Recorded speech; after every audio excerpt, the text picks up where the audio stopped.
to the Good morning, everyone. Welcome to the NCSS Volunteer Management Network event.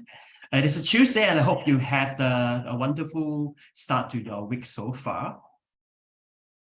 As there are more people streaming in, we're going to go through with you some of the administrative instructions so that you know how to interact with us during today's session itself. We are going to be using Slido throughout the event to interact with you. And if you are joining this session using your mobile phone or a mobile device, please have another device with you so that you can participate fully with us during the Slido interactions. The event code for today's session is 2603171. That's 2603171. You can either join us using the QR code on screen, or you can also log into slido.com and enter the event code, and then you can continue to interact with us.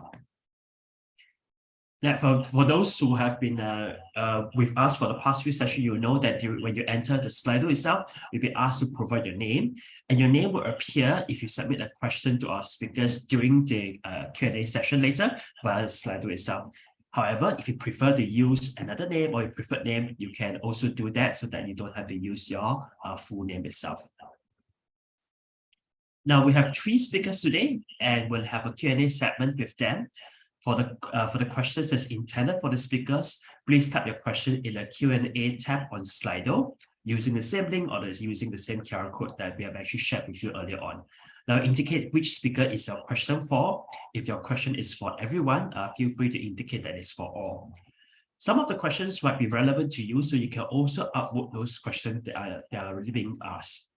On our site, NCSS and Impact team will be moderating the questions, and we'll get our speakers to respond to as many questions as possible. We will also prioritize the questions related to today's topic itself. And for questions that is not directed to the speakers, but intended for the NCSS team, who is actually our co-organizers for today's event itself, please type those questions in the regular chat window. Only the speakers, and during the event itself, only the speakers and myself will be speaking during the session itself. So just in case you accidentally unmute yourself, we do urge you to mute yourself so that we will not be able to hear your background noise as well, right? And also in the regular chat window itself, we will respond to as many questions as possible. The NCSS team will also be providing you the answers. Just like early on, there were some questions related to the volunteer management conference itself. You will get those information from the NCSS team as well. Well, the usual practice we will do is that after the presentation and after today's event itself, the slides presented by our speakers will be shared with you after the event itself. This session is also recorded, so you get a copy of, you can also get a link to watch this session over again if you want to. Now, for some of you might be very new to the Volunteer Management Network because we have a wider pool of participants today. For the benefit of those who have not attended of the previous session itself, the Volunteer Management Network is organized by NCSS to provide volunteer manager practitioners like many of you, whether you're in SSAs or whether in the corporate sector or even in the government agencies itself, with opportunity to learn from subject matter experts, share best practices among the SSAs, as well as ignite collaborations within the social service ecosystem. Our theme for the Volunteer Management Network 2023 is charting a new horizon in volunteer management. And the overarching theme for this year, charting the horizon in the volunteer management, in the past 3 sessions itself, we have actually spoke about strategic volunteer partnership. We have also covered volunteer role redesign. And finally, last session, we were talking about volunteer care, how to make sure that we care for our volunteers so that they can contribute actively to your organization. In today's session, we'll be focusing on how to measure volunteer impact to accelerate the organization transformation. And we have 3 speakers lined up for you today. They'll be sharing with you their perspective on how to conduct a measuring of impact of volunteer involvements and contribution, and also they have quite a lot of experience in on the groundwork itself, so they will be able to merge both theories, the framework itself, together with the on-ground experience on how you can actually measure the impact of volunteers' contribution to your organizations, to the social cause, to the service users, as well as to themselves as volunteers. So we have 3 speakers lined up for you. We have Dr. Leong Chan Hoon, who is the head of policy development, evaluation, and data analytics with Kantar Public. We also have James Lim, a senior manager with the Volunteer Partnership and Development at Shine Children and Youth Services. Last but not least, we have also got Ong Kai Kwan, who is the executive director with the Youth Corps Singapore. So you do look forward to hear from them about their own experience as well as what they can share with you on conducting impact measurements on volunteer participations. Now, at the previous session itself, or rather at the pre-registration itself, we have actually designed a set of questions so that we can hear from you about measuring of volunteer impact. When we're designing this session itself, we know that impact measurement in SSAs, as well as specifically impact measurement of volunteer involvement, is a relatively new area that some of you might not have actually ventured into. So through our pre-event survey itself, many of you have shared your thoughts on this particular aspect itself. Perhaps let's take some time to see what your fellow participants have shared with us through this pre-event survey itself. So, like our previous sessions itself, many of you are from the social service agencies, NPOs. We also have a lot more participants today from the ministries and government agencies. Some of you are also from the social enterprise, ground initiative, and also representations from corporations. So welcome all of you. I hope you also take this time, even though it's a virtual session, to make new friends and make connections. Among the questions we have asked you a range of questions. If you look at the left-hand side of the screen there, you will see that 66% of you have shared that your agency has been doing some form of impact assessment of volunteers. That's really quite encouraging. More than 50% of you have actually done so in the past 5 years. Let me draw your attention to the right-hand side of the screen itself. Among this number here, among the people who have not done any form of impact assessments on volunteer involvement, 46% of you said you do not have the skills or knowledge to do so. 37% of you said that you do not have the time and resources. A much smaller percentage, 12% of you think it's too early to measure the impact of volunteers. And for about 4% of you say there's no need to do so. So we do hear you that there's a gap in terms of skills and knowledge, and also there's time and resources constraint they're facing on ground doing your volunteer management work itself. For those who have actually been collecting some data related to volunteer impact or volunteerism itself, most of you have been collecting the number of volunteers that you have, the number of volunteer hours that has been contributed, as well as the number of regular volunteers that are key data that you have been collecting. And now these are essentially output data itself, which is really about numbers. Now, we can see that most of you have not had collected data related to impact itself. For example, how have the volunteers' contribution has benefited the service users? How has volunteer impacted your delivery of the program and services? How has the volunteers also increased the capacity and capability of our organization, and also strengthen or impact the social cause you're working on? So these are the how questions which we generally associate with the outcome for measuring of impact. So don't be too worried if you are just starting. For those who have been at this present moment collecting the numbers, not so much about how. I hope that today's session itself will actually, today's sessions and presentation by our speakers will inspire you on how you can enhance your data collection so that you can understand and articulate the impact created by your volunteers better.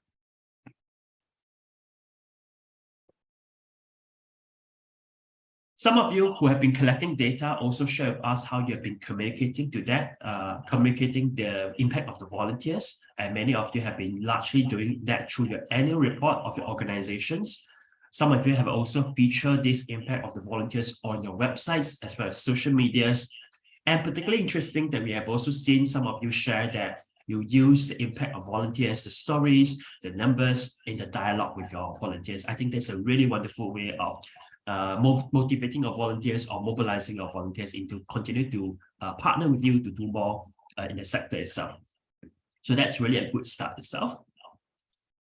Right, so we have actually heard from each of you about what you have been doing in terms of measuring or assessing the impact of volunteers.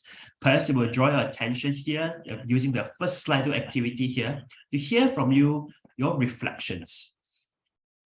Now, going back to the focus of today's session itself, if I can invite you to scan the QR code on screen here, or go to slido.com and enter the event code 2603171.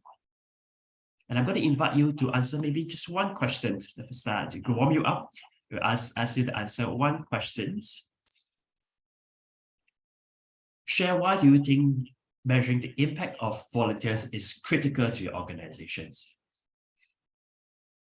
Right, once again, you can scan the QR code on screen, or if you are going to the browser, you can enter the event code 2603171.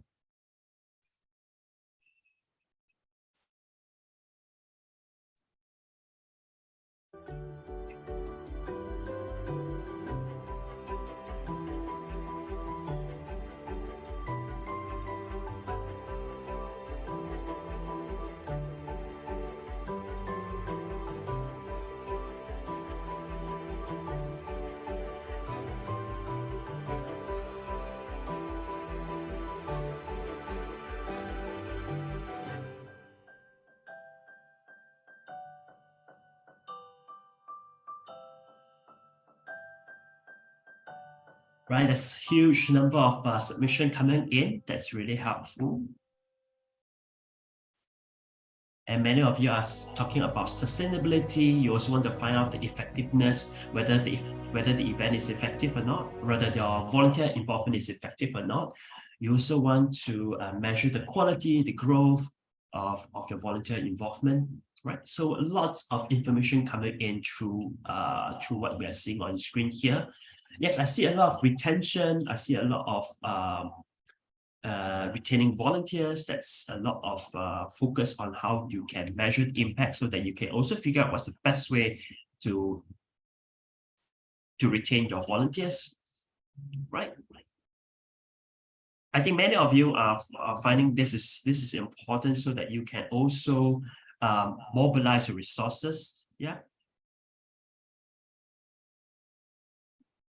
Okay. Any other thoughts that we might have?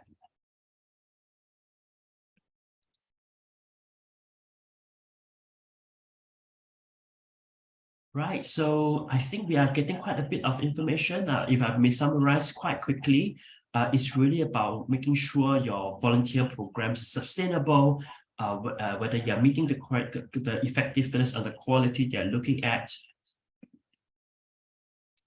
And also, it's about mobilizing resources, whether it's funding or whether it's more buy-in from different partners as well, different stakeholders as well. So it's really why these are some of the key reasons why it's critical to your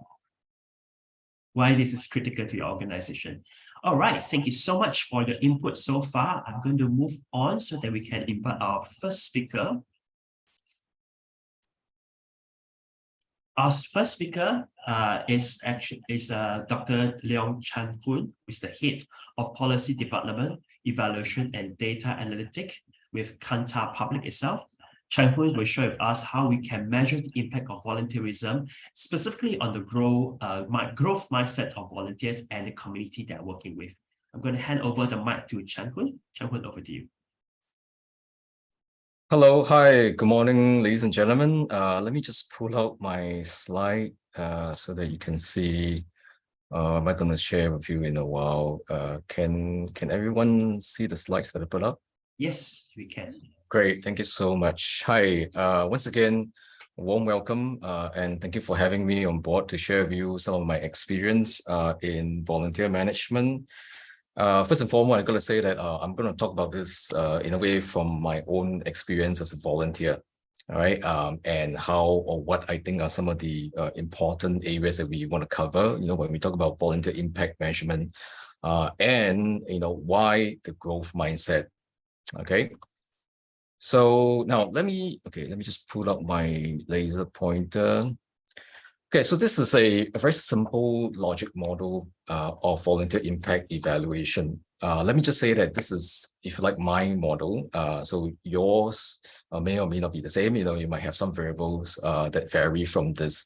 But by and large, what we want to do when we say, we talk about measuring the impact of a policy, a program, or the contribution of volunteers, for example, we typically look at what is it that we want to achieve, what is the impact that we think is important. Okay, so here, you see this is a table, and then you have a manual, from input to impact. And in impact evaluation, we typically start from the right-hand side. Okay, I'm just going to very quickly run through this because we're going to come back to this framework again at the later part.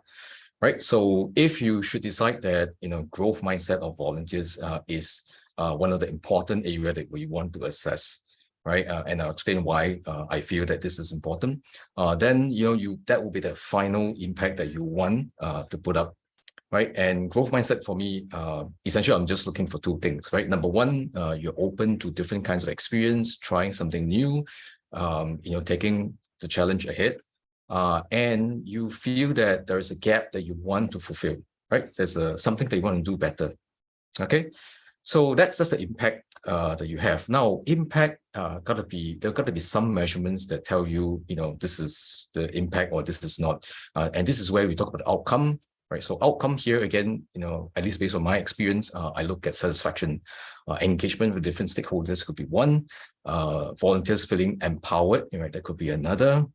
And how that kind of work can be amplified, right, in social media or even mainstream media, right? So that will be one set of outcome, right? That will be collectively reflective of a growth mindset. Okay. Now with outcome, you need to have output activities, right? So output essentially will be the kind of events that you have, the kind of products, right? The services. The kind of work that you do, right, to reach out to the so-called clients, right, the target beneficiaries, right? So output in this case could be interactions, it could be the volunteer footprint, it could be the number of social media posts, reposts, sharing, likes, comments, and so on. Right, output and outcome, by and large, they may not be the same, right? So they may look similar, but they are not. So you could have a case of a lot of output, but there's no outcome. Right, so you could potentially organize a lot of activities, but people are not satisfied, right? So your volunteers are not empowered, right? And of course, with that, you will not going to have your impact, right? Okay, and prior to output, you have activities, right? And activities essentially is just a range of work that you produce, right? So in order to have your block party, for example, in order to have a counseling session, you got to plan, you got to organize, right? And then you got to get your volunteers to be involved, right? At least for me, I think it's important to get them involved in charting the strategic directions, right? And last but not least, get them to be embarked on some kind of training, right? Now, to do all of that, there are other preconditions, right? And this is the input, right? So, there will be opportunities for change. As a volunteer, you feel that, you want to make a difference, right? And there is the agencies for change and this funding support and, in my opinion, stakeholders' confidence, right? So this is just my very simple logic model, right? Which we're going to cover, we're going to talk about again in the later part, right? So what I'm going to do next is to tell you a little bit about myself, my current, if like who I am, and also my past life, if I may. Yes, as Brian introduced, I lead a team of consultants in Kantar Public, right? So evaluation is one of the area of work that we do. Prior to this, I was actually in academia. I held different positions. The last one was associate prof at Singapore University of Social Sciences. And before that, I worked at a think tank looking at policy-related issues. So for me, in my, I won't say past life, my current life as well, I give back a lot. I find joy, right, in serving as a volunteer. So professionally, I am the Singapore National Representative for the World Association for Public Opinion Research, or WAPO.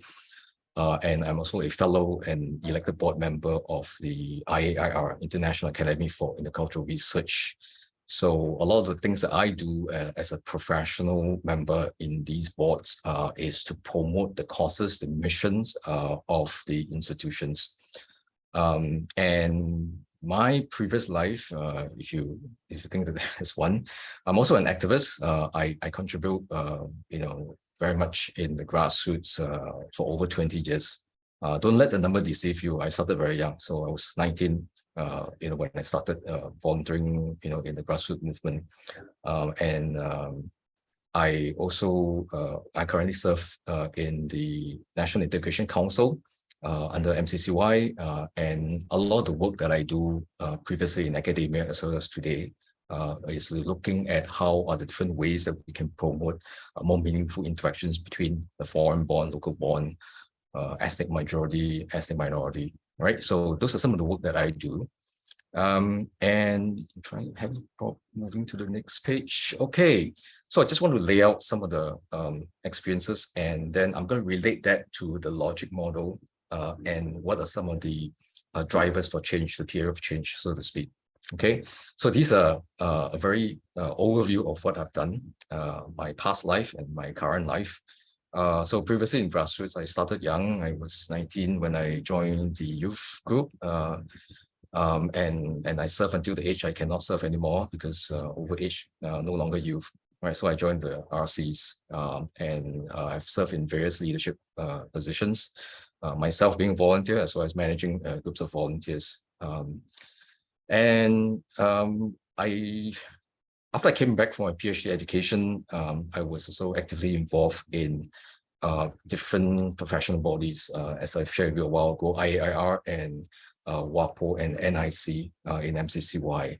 All of that, kind of contribute in areas where it's in align with the mission of the institution. So promoting intercultural relations, promoting understanding of public opinion surveys, sense making, promoting the foreign local contact. Right now, much as I find all of those experiences very useful, I also find that there was a gap, or there was quite a number of gaps, that I think we can do better, right? And this is where I started on my own movement, if you like. I want to do something different to address what I feel to be a gap that probably could have done better, right? So this is again just a share a bit of what I've done. Now I don't need to introduce where grassroots are concerned, right? So I think we've read about it in Straits Times, CNA every other day.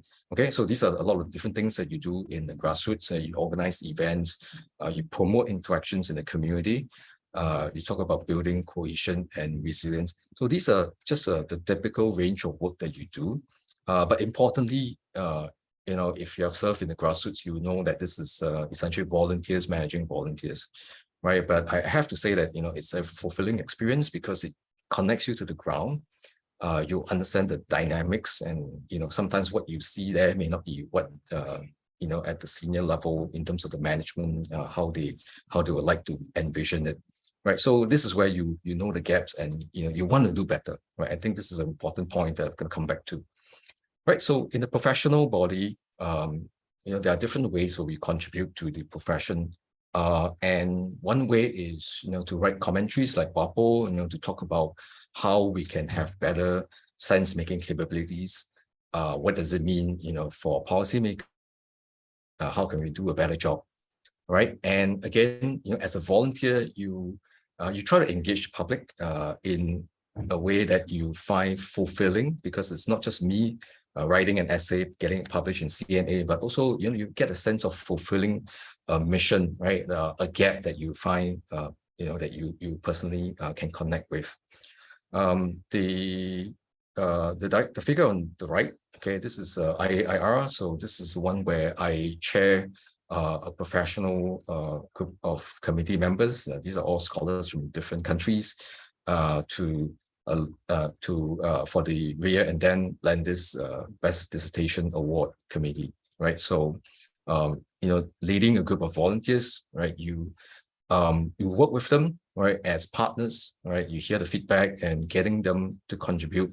And this is the one where, we reach out to prospective graduates of PhD graduates and, invite them to submit their thesis for a award, right? And then with that, evaluate their professional output, and then you decide how, who should be deserving of the award.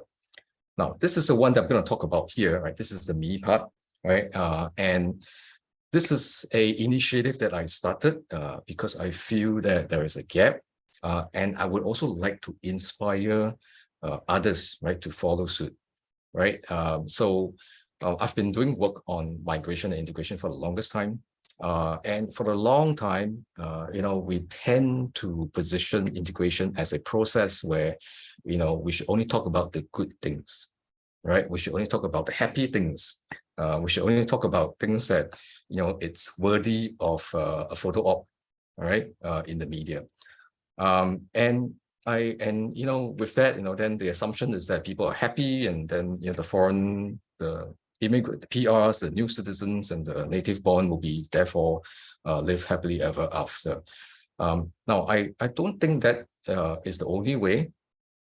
In fact, I think there's a lot of ways that you can build connections by sharing empathy, or nurturing empathy, to understand that actually we have a lot in common. So this is a blog that I started. You can check it out when you have time, sgsharedexperience.com. And the idea is to get other volunteers, in this case, students, mostly from NUS, right, to, do an interview with me, right, with a new citizen or new PR, right? And I want to find out what are some of the challenges that they face, right? And they're going to write the stories as they conduct the interview, right? And a lot of times the challenges that they face are very similar to what native born and bred, things like parenting, for instance. Okay, if you look at the figures on the right, things like work-life balance or lack of work-life balance, right? And lastly, mental health issues, right? So when we talk about all of this, it actually creates that empathy and the connections, and naturally that shared experience will help to promote the cause, right? But importantly for me, as a person who started this, I want to get my volunteers to feel for it, and they feel that they can do it. It's a growth mindset, right? It's something that they can achieve, and to be open to something that may be different, right? So these are just some of the stories. We talk about, these are new PRs and new citizens from different background. And, we always talk about identity of Singaporean being Singlish, right? Actually, it's more than Singlish. If you read about it, you realize that tuition is one of them. Tuition is one of them, okay? If you want to build connections, go to the tuition center, right? So anyway, just digressing, right? So if you're interested, have a look at this, right? But idea is, how do you empower, work with the volunteers, right, to come up with, to make the impact, as well as to feel that they're empowered for change. Okay. Now, I'm going to move on to the last two slides here. Okay, so beyond having the logic model, I think it's also important to understand the theory of change, so to speak, right? So what is the journey from passive participation to something that's more active, right? Something that you have made them more emotionally involved and invested, right? And that really, for me, it starts with the idea that you want change, right? Desire for change, right? And you must feel empowered to do so, right? And in that process, you also try to reach out, right? And reaching out to discover, to connect, and to experiment, right? And in that process, you are able to build the network, the rapport, and you feel that sense of belonging. And I think for volunteers is particularly important if you want to develop this growth mindset. If the growth mindset is the final the impact that you desire, you need to work with them, right, to make them feel empowered, to make them feel connected, right, and there's a stake, right, in the project, in the outcome. Okay, and last but not least, with that, they are more than happy to come back, right, to be to contribute, and they feel that there's an obligation right? That, they need to do this because they feel that we are maybe moving in the right direction, moving in the wrong direction, or maybe there are certain things that we have not been doing well all these years.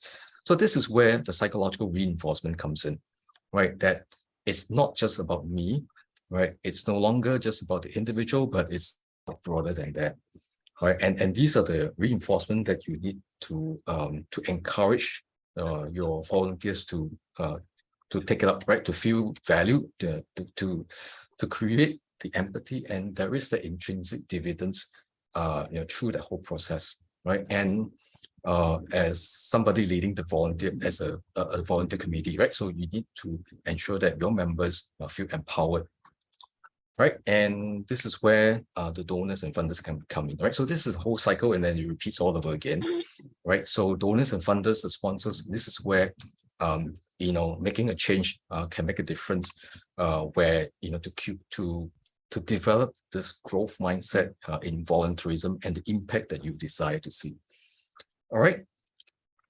So I'm going to go back to the logic model, right, that I shared with you at the beginning, right, and to connect the dots and come back to what we have started. So this is again a very typical framework that we design, not during the program, not after the program, but before the program starts, right? Because you have to define all of this before the program starts, right? And I started off telling you about my own volunteering journey, right? And why I see the growth mindset being important, right? And I see that it's important because I see that potentially there are a few gaps that we can make a difference, and we should be ready to step forward and encourage others to do the same, right?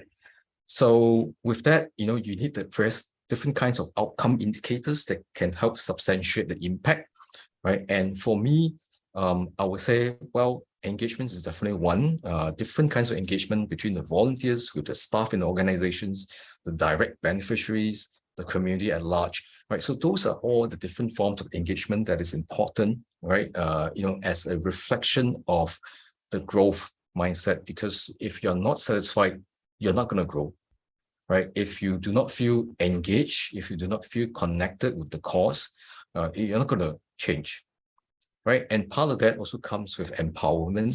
And this, I couldn't overemphasize empowerment, because in order to achieve that, you have to feel that you're given sufficient autonomy and support, right, in getting it off the ground.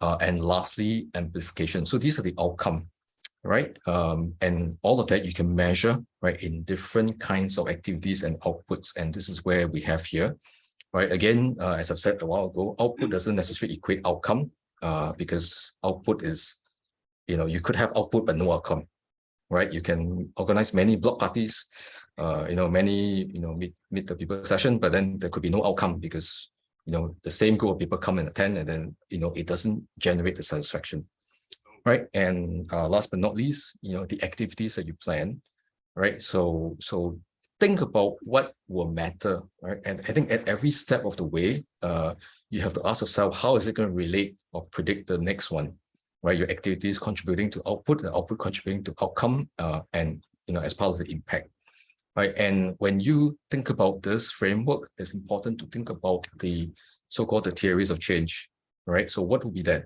framework where for a fact that, this is a so-called cause and effect, right? That having one will lead to the second one, right? And lastly, okay, very importantly, this is about the input, right? What are the essential ingredients to ensure, that, your framework, that will develop growth mindset will take off?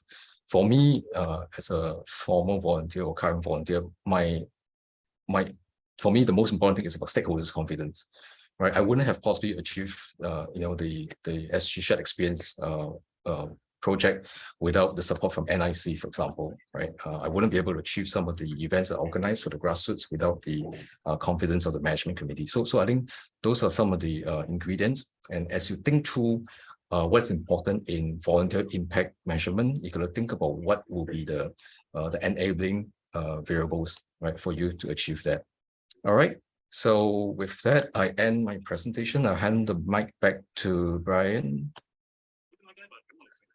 Thank you so much, Chan Hun, for walking us through and sharing with us in your presentation the importance of growth mindsets in volunteers. And also, I think that's really quite connected to the earlier on in the submission from our audience. They talk about growth, they talk about sustainability. I think you really captured these two key things in your presentation as well. Also, very thankful that you have actually reminded us the importance and the difference between outputs and outcomes. A lot of output doesn't necessarily translate into outcome itself. I think that's something that we, together with the NCSS team, really want to motivate our fellow practitioners here to move into looking at the outcome versus just looking at output. Last but not least, I'm sure that logic model that you have shown to our audience is actually something that many of them will be very interested in. So don't worry if you are interested in that particular slide itself, the logic model itself, Chan Hun's slides will be shared with you after the event itself. So once again, thank you so much, Chan Hun, for sharing with us your perspective and your own personal journey in measuring in identifying the importance of growth mindsets for volunteering. Next, we're going to invite, so once again, just before I invite our next speaker, James, online, I do want to remind you that you can already continue to ask the questions you might have in mind for our three speakers. Do go to the Slido itself and go to Slido itself, and then you can actually enter your questions using the Q&A tab itself. All right, so next what we have is we're going to invite James to come online with us. James Lim is the Senior Manager with the Volunteer Partnership and Development at Shine Children and Youth Services. James will be presenting from a volunteer management practitioner's perspective on the why and how to measure the impact of volunteer involvement, and especially on how it's benefiting not just service users, but also the capacity and capability of the agencies. Now, let me just invite James to come online. Thank you, Brian. I hope you all can hear me clearly. Give me a second. I think, Chan Hun, maybe you would have to unshare your screen. Yeah, okay. That was a bit of a switch issue there. Right, James, welcome. Over to you. Can you hear me clearly? Yes. Yes. Okay. Good morning, everyone. As you can see down here, it's a bit sunny on my side. I think it's really good to see the sun after so many days of having rainy weather. So I hope you're enjoying the sun like me also. So today I'd like to share a little bit about a topic that I'm actually very excited about. I'm actually very passionate on this topic as well, and I'll explain a little bit why. Okay, so warm hello to you. For those of you who I've yet to meet, maybe let me introduce myself. I'm James here. I'm a social worker by profession, so I was trained in social work. So I did not know anything about volunteer management. All right. In fact, if I were to actually, some of you would have actually heard me say this before. I'm an accidental volunteer manager. So I stumbled onto it, and I realized I love it. Right? I realized that it really creates a lot of impact, right? And what happened is that I've been in strategic volunteer partnership work, right, as a volunteer manager. So I started as a volunteer coordinator, and then went on to become a volunteer manager, and I have been doing it for close to 20 years. I've been actually doing in organizations like Salvation Army, Care Corner, and then now in Shine Children and Youth Services. And besides that, I basically something amazing happened to me as a volunteer manager in 2017, and that's burnout. I became burnout, but then later on, what followed actually was a very interesting journey, because I went to actually start my own social enterprise, which I'm still running now. And what I did was I continue to do a lot of capability building work in terms of volunteer management, in terms of developing resources, toolkits. So I train volunteers, I train volunteer managers as well. And very importantly, I also do mental resilience talks and workshops as well. So if I can just sum up, right, why I really love doing what I'm doing is, I will just use the two words called fuel good, right? It's a play of the word feel good, but really this is actually the tagline of my social enterprise. It's fueling good, because I really believe in really multiplying good. So one of the ways of multiplying good is really to invest. The way I feel is really to invest and help build the people who are doing good. Like the change makers, the social service practitioners, and all that. Yeah. So it's currently I'm actually involved in a lot of capability building work as well. One of it is I actually train on volunteer management with Civil Service College for public agencies. So that one I share, kind of like my experience, what I've done wrong, what I've learned with public agencies through Civil Service College. And this month onward, I also will be doing volunteer management training through SSI, Social Service Institute for Volunteer Management as well. Share a little bit more about that later on. So today, I actually still involved in doing all this strategic volunteer partnership work and mental resilience. And I work part-time in Shine Children Youth Services, as well as continue to run my social enterprise. So for those of you who are actually keen to connect, that's my LinkedIn. You can actually connect and then we can have conversations, a cup of coffee or whatever. Okay, so let me actually explain a little bit about why I'm so passionate about impact assessment. That's also because I'm very passionate about volunteer management. Thank you, Chan-Hoon, for actually sharing your perspective. And I do agree, that kind of like through volunteerism, right? It kind of sets into motion growth. It sets into motion, good things, right? So you can imagine if through volunteerism, volunteers can actually develop that growth mindset for themselves, for other people, for the community. It's quite infectious. And maybe that's kind of a pandemic that we want, right? A kind of epidemic that we want, whereby people actually go on to do more good, right? So I always see the volunteer program as a multiplier. It actually multiplies the good that is being done by organizations, right? If you ask yourself, right, most of the time, I'm not sure about your organization, but all the organizations have been through, the number of volunteers that we basically have is usually larger than the number of staff. Okay, and yet you can see how much can be done if you actually partner with volunteers very intentionally and very strategically. So, but then the question is then, since we know that the volunteer program is impactful, how do we then show the impact? I mean, it's just what we say, right? But how do we really show the impact? So that's where impact assessment comes in. So today I'm actually going to share with you, kind of three main checkpoints: the why, the how, and the what. All right. So let's go into the why first. Now this, I wouldn't go too much into this, but I found that there was a very interesting impact assessment that was done at the national level, of volunteering. And this was in Canada from a study that was done in 2018. They found that there were over 2 billion hours of service being provided. That actually, if you translate that, it's actually 2.6% of the Canada's economic activity, right? So if you take it more from economic point of view, and it's comparable to the amount of work that's being done in the education sector. They have found that volunteerism actually strengthens and empowers individual and community. It benefits the volunteers and employers. So even the, let's say, corporate volunteers, right? Those that the company sends, the employers also benefit. Improve life satisfaction, health, positive outcome for service users, integration of new immigrants, and there's correlation. They found correlation of donations and volunteering also. That means when one go up, the other one go up also.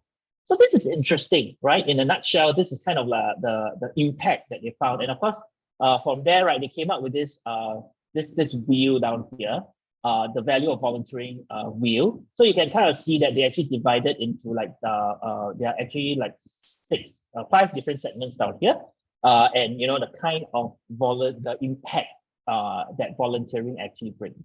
So this was actually from Canada.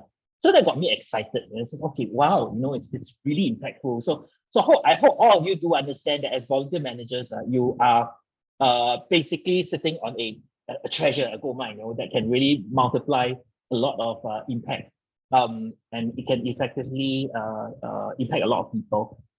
So that actually kind of like helped me also, especially when I actually kind of went into volunteer management, because as a social worker in training, I want to make impact, right? And then kind of when I went into volunteer management, I say, okay, I'm actually away from impact making. I don't do direct service for that matter of fact. But then I came to see actually it's not true, because there is actually a lot of growth of volunteers through the whole. We have youth who come in who grow. yeah, so just one story. I had this project that I did many years ago called Love for a Dollar, and it came to me, and basically I mentored this group of youth who did fundraising, gift wrapping during Christmas. And it was just amazing seeing that one particular volunteer leader, he's actually in J2 that year. So I remember him running the training in December with the volunteers, and he was very nervous. And I kind of cross-referenced with a training that he ran 2 months later in January. And I can see the increase in confidence already. And that was just 2 months. And then many years later, right, when I actually met out with him after NS and everything, he went NS and went to university. He actually told me, he says that he joined the university student bodies and all that, and then he was like saying, he was just commenting, saying that some of the people's organizing skills cannot make it. It's like the project management skills cannot make it. And it kind of says that, well, I mean, you just be thankful that you had a good head start, right? So it's from there that I think I've learned a lot that not only do service users benefit, right? Communities benefit, volunteers benefit as well, and even our staff benefit as well. So let's talk a little bit about the value of volunteer impact assessment. So why actually do it? Firstly, of course, it measures impact, right? It gives you something very quantifiable. You can really very concretely say that your volunteer program actually produces impact. Secondly, it demonstrates that impact to your stakeholders. So the stakeholders can be anyone, from your staff to your service users, to funders, to public agencies, donors, and all that. And it actually also ensures that you are aligned to the mission and vision, because at the end of the day, right, whatever your volunteer program is achieving should be helping the organization that is in to align the mission and vision. I mean, to achieve its mission and vision. So as part of volunteer management training, sometimes when I train volunteer management practitioners, one of the major things that I always like to emphasize on is, do you have a purpose statement for your volunteer program, right? You shouldn't come up, okay, my point of view, you shouldn't come up with another mission statement because there should only be one mission statement under the whole organization, right? It's very funny to come up with another mission statement, but you should have a purpose statement. How does your volunteer program contribute to the organization mission and vision? And through the impact assessment, it actually helps you to see how aligned it is. Next, actually also surface areas of growth, right? I mean, I don't believe that there's any perfect volunteer program. Even the volunteer programs that I have been managing, there's always room for improvement. And during impact assessment, we always say, okay, this really quite the program didn't live up to its full potential. What can we do? It does create appeal to potential funders. Actually, this, if I can tell you a secret, is I'm actually dreaming of a day whereby many funders will say, oh, we also want to fund volunteer programs because of the multiplier effect it has. It motivates and attracts volunteers as well. Right? I think it's clear that when you actually demonstrate impact, right, volunteers actually say, oh, it's actually it's worthwhile to join your volunteer program, and I can see the impact that's being made. And it's not just some airy-fairy, well, come and serve and change life of children and youth. But how, right? It creates accountability, right? Because all these, it goes to show that you are accountable for the resources being delegated to growing the program and all that, and enhance your organizational reputation as well. Think about it. Your part of the work in the organization is the one that interfaces quite a lot with the public, other than the fundraising profile, the portfolio, right? And lastly, it builds confidence for volunteer partnership, because as that is being communicated, more and more staff will start to see, hey, actually it's possible and it's very impactful.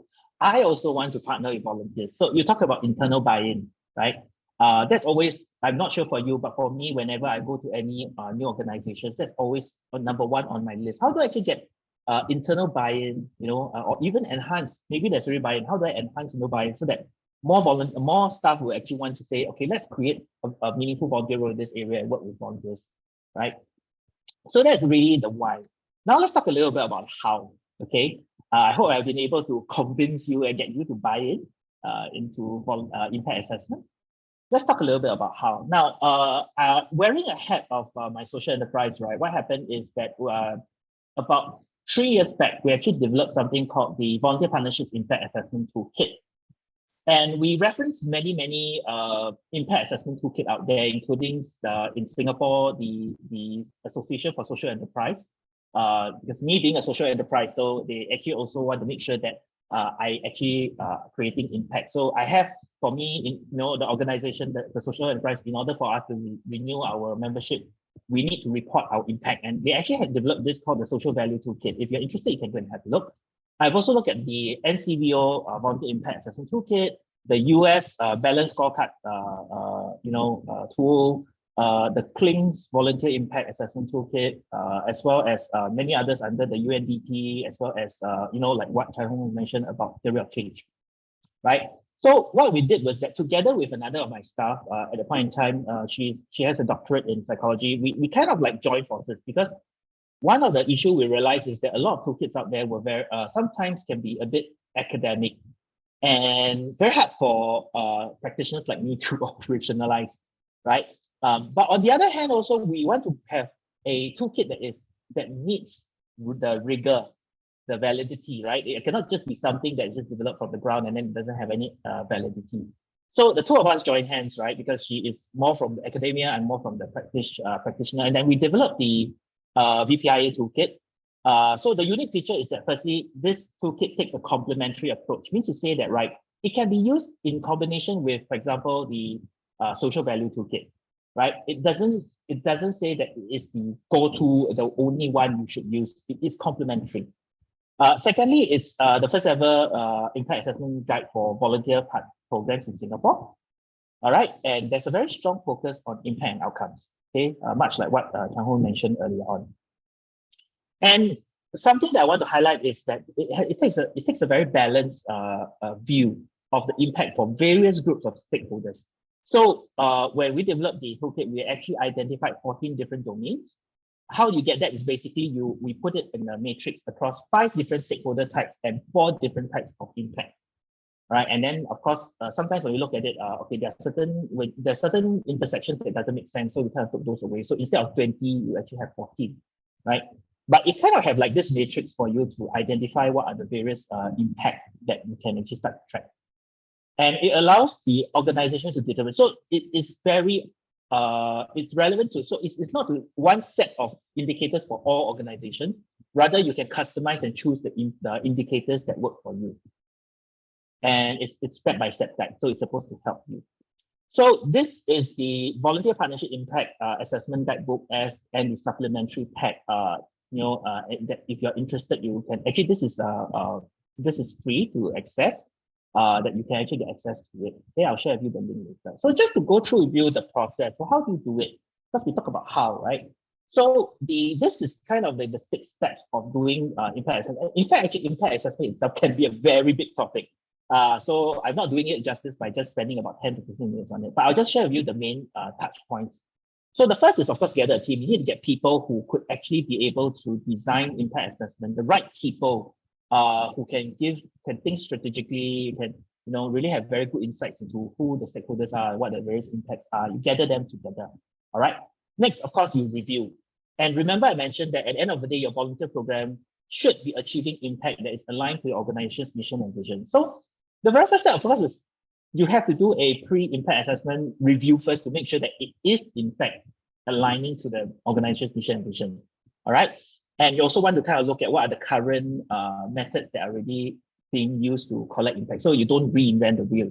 Okay, you can actually, sometimes the indicator is actually available somewhere, you don't have to collect that. Third, you need to basically develop the impact measures. So in this case, it's really going down the nut and bolts of really identifying the indicators and designing effective indicators. Okay, so there is a certain formula, so to speak, to develop an indicator. And again, that's too much to go into for today. But at least I want to show you the big picture how this is done. And then, of course, you want to collect the impact data, and you must actually use appropriate methods. Okay, definitely some methods are going to be very, very tedious, very labor intensive. But you want to collect the right data in the right way, and then you need to analyze, and lastly, you need to communicate the impact. Okay, so that can be done, like some of you have mentioned, you communicate through your annual reports and all these kind of things. There are various places where you can actually communicate your impact. The last most important thing is you must sustain. So it's no point doing a one-time off impact assessment. There must actually be ongoing. You must keep the momentum going and all that. So this is actually the six steps, and the slides will be shared with you after today. So don't worry, you get access to this. Now, some things for you to consider is that before you actually do impact assessment, here are actually a few things for you to consider. One, do you actually have a database, and do you actually have a robust database to actually help you with data collection? Because sometimes some of the information, if you have a system that is designed well, right, you can very easily mine information from it. Okay, like attendance and this kind of things. So it does cut down on your need to do data collection. Secondly, do you actually have a volunteer-friendly culture? Because when you talk about the full potential of impact, right, you want to make sure that you are measuring the impact of the volunteer program when it's kind of more or less reaching its full potential. Of course, nothing stops you from studying your impact now, but then you want to study also. It says that, oh, after we have a volunteer-friendly culture, people are actually very open to having volunteers come in. What's the impact? If not, you're just going to have, okay, I'm just going to have two roles only, volunteers coming as tutors and carnival helpers. You can still measure impact, but I don't think it will actually tell you the full potential of the impact. Do you actually also have volunteer leaders? Because volunteer leaders actually can actually multiply the work. There are certain things that staff don't have to do, like for example, with training. So it's a multiplier thing. And of course, whether those volunteers and staff have the relevant skills to help them be effective and impactful in their work, right? And lastly, once all these are being achieved, then you can go into kind of like full-fledged impact assessment, because you know that your volunteer program is actually reached a certain level of maturity. But you can do impact assessment from the very beginning. It's a very simple one, and then slowly move towards a more comprehensive one. So for example, taking the example of Shine, where I am currently, I'm actually working, I have to be very frank, I'm currently working on 1, 2, 3, 4. We have done 4. We have looked at capability building for staff. Now this year, we're looking at capability building for volunteers. Even as we speak, our volunteer management system will be going live soon, next month. And volunteer-friendly culture is something that we are ongoing building, and we are next looking to volunteer leadership as well. So I hope that these are just some things for you to consider. Now, then the question you may have, okay, now I understand about why impact assessment is important. What is the process into it? But then what are the indicators? Now, if you're actually just starting off, here are actually a few different indicators you can actually use. You can use self-reported indicators like staff well-being, service users care. I'm sure you actually collect information about service users well-being, or there's some scores, some validated tools that you may use. Volunteers growth, volunteer numbers. Okay, so I want to actually bring up also the part about volunteer numbers, volunteer satisfaction, financial. That means like how much equivalent, dollar equivalent, okay, that we manage to save by having volunteers coming in, and the volunteer hours. Now, these are all very conventional indicators, but that's being used.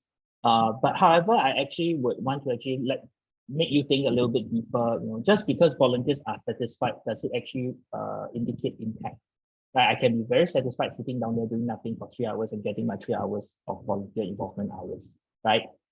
Just because we have 5,000 volunteers, does that actually indicate impact? Just because we've served, we managed to save $1 million of man hours by having volunteers in, does it actually confirm? Yes, it may communicate impact, but then again, sometimes if we don't have a good balance, right? We kind of take the picture that we are replacing staff with volunteers, right? And that doesn't do any good for staff volunteer dynamics as well. Okay, so these are some conventional ones that we kind of think about, we may use, but then I would recommend you looking into 1, 2, 3, because those are really like the outcomes and impact that we were looking at, not really output. All right. So if you're actually interested in the VPIA toolkit, you can scan the QR code down there. Equally so, also we actually have some under Shine. We're actually running some courses starting from this month as well, very related to impact management. One is the theory of change and logic model.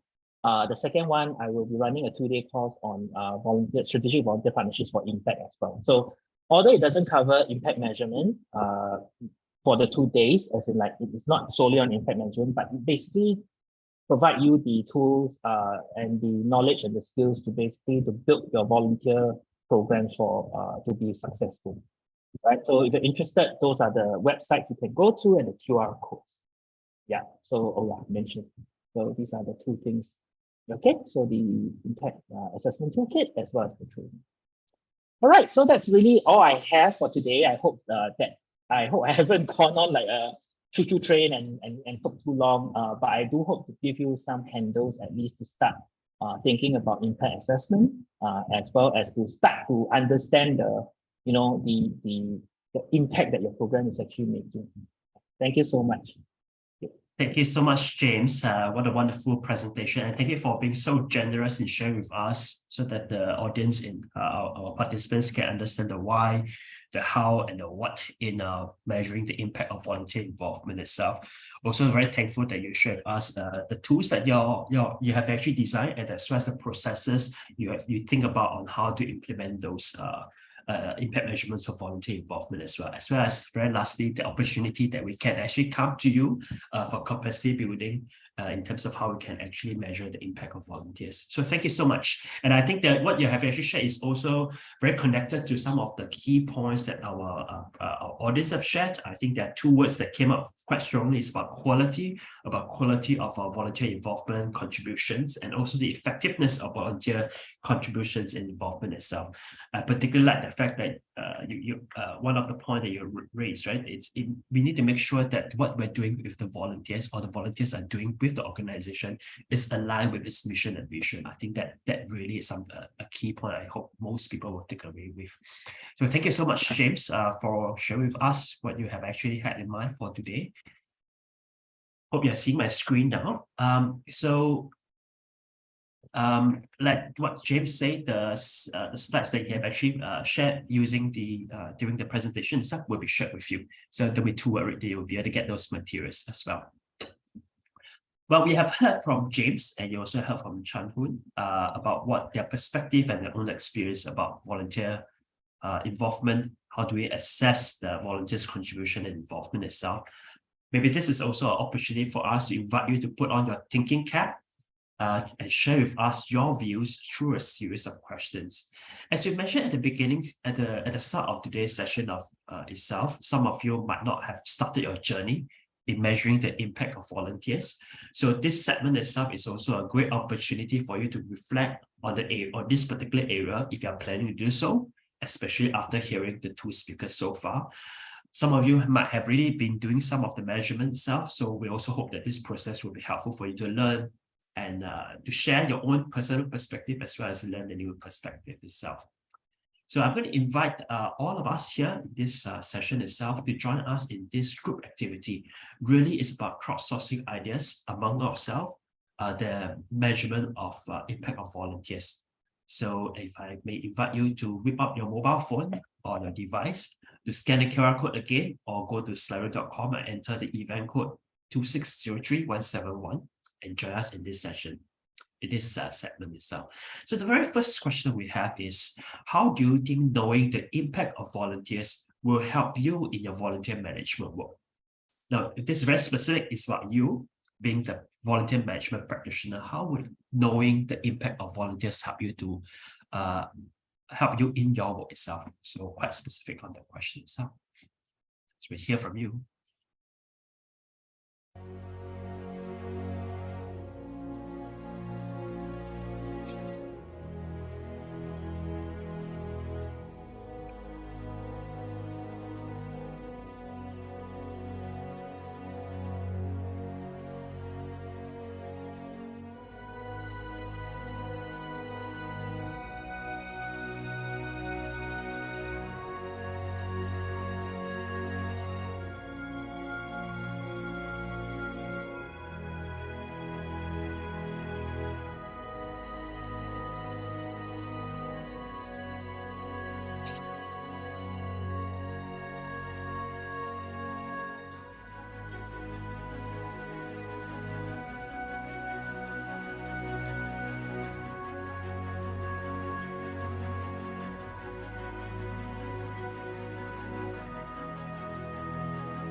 Right, we have quite a bit of a submission coming in. I really see that you are really been putting on a thinking cap and think about how measuring the impact of volunteers can really help you in your work as a volunteer manager.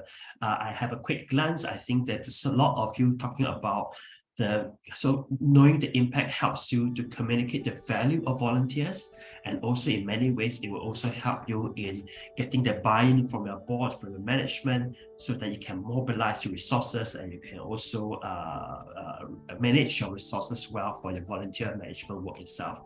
And I think many of you are also talking about how it can cultivate a really volunteering friendly culture, so that you can motivate and you can retain your volunteer better. And I'm also very glad that some of you talk about, understanding the impact itself, help you to refine your programs and make you a better volunteer manager. I think there's quite a bit of submission coming through. Yeah, so really helpful in hearing your perspective on that itself. In the interest of time, I know some of you are still typing it. I'm just going to move on to the next question that we have. The next question is probably covering some, probably James in his presentation as well as Chan-Hoon presentation itself have already give you some possible answers. What do you want to find out when you're measuring the impact of volunteers? Well, you can always tap on what Chan-Hoon and James have shared earlier on in their presentation. That will be a good starting point.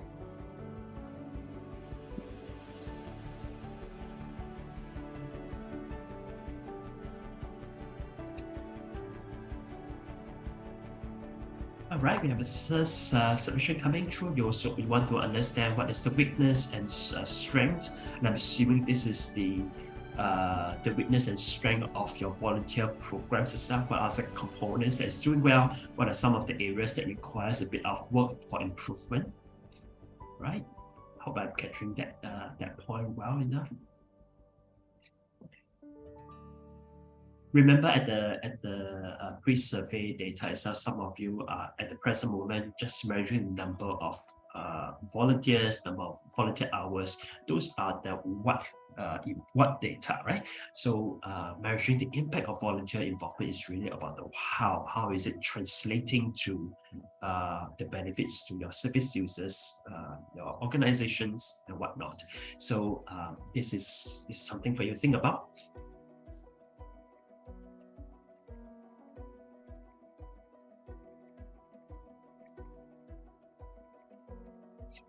That's an interesting point there. From an organizational level, how can senior management help to foster better working relationship between staff and volunteers? Okay.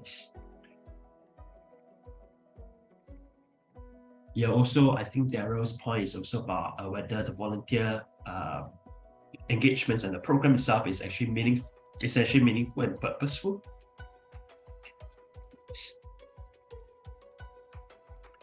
Yeah, at the end of the day, it's really about whether the volunteer program has met its objective, very much aligned with what James mentioned earlier on, whether it's aligned with the vision and missions of the organizations. Yes, definitely. We're also talking about whether it's efficient, whether you have deployed the resources efficiently. Given the fact that many of you are sort of a one-person or two-person team itself, you also want to make sure that your time and resources is best used. So there's a whole range of things that you are measuring the impact of volunteers, right? So some of it is from a perspective of organization, some of it is from the perspective of from the volunteers, like what Chan-Hoon was talking about, the growth mindset.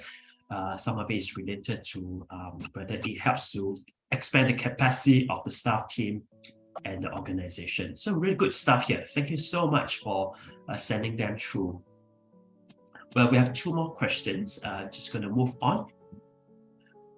This is a word cloud itself. So using one word, describe some key challenges in measuring the impact of volunteers. Some of you might have already done that. So let us know your own experience. How was it like for you to measure the challenges? Some of you might not have done that. Maybe you can think about what are some of the potential challenges. And in fact, the challenge that actually stop you from measuring the impact itself. So very much aligned with what we have actually heard from you in the pre-survey itself, really is about resources. I'm sure it's not just about money. It's also about the time that you might not have, right? So time, financial, human resources is critical resources that will allow you to conduct measurement of volunteer impact well. Right, so some of you are also talking about tools, skills, and knowledge. Yes.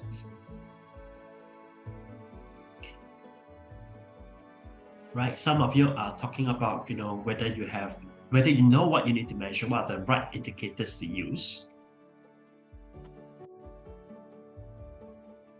Yeah, keep it coming.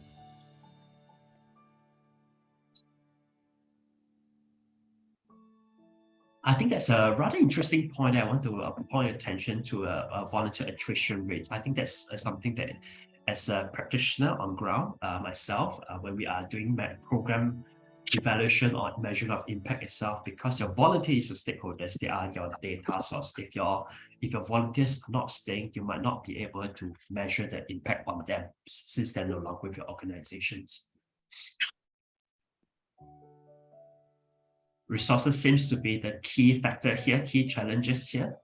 But I hear you are talking about knowledge, tools, skill sets.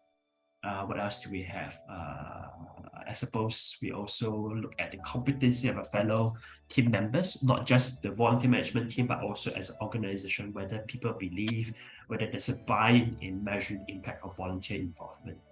So really good stuff. All right, I'm going to, in the interest of time, I'm going to move on to the final question we have here. Keep your submission coming through. That's really helpful. Our final question is, what are some of the possible solutions to overcome the challenges that we saw earlier on?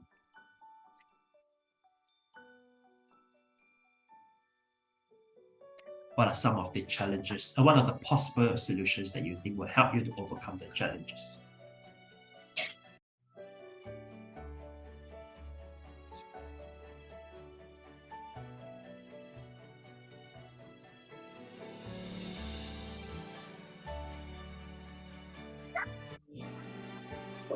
Yeah, okay. Yep. So it's I think that some of you have mentioned about having capacity building, training, so that VMPs like yourself can actually start working on measuring the impact itself, right? Also about resourcing, resource allocation, so that you can have those resources within your organization to conduct impact measurement.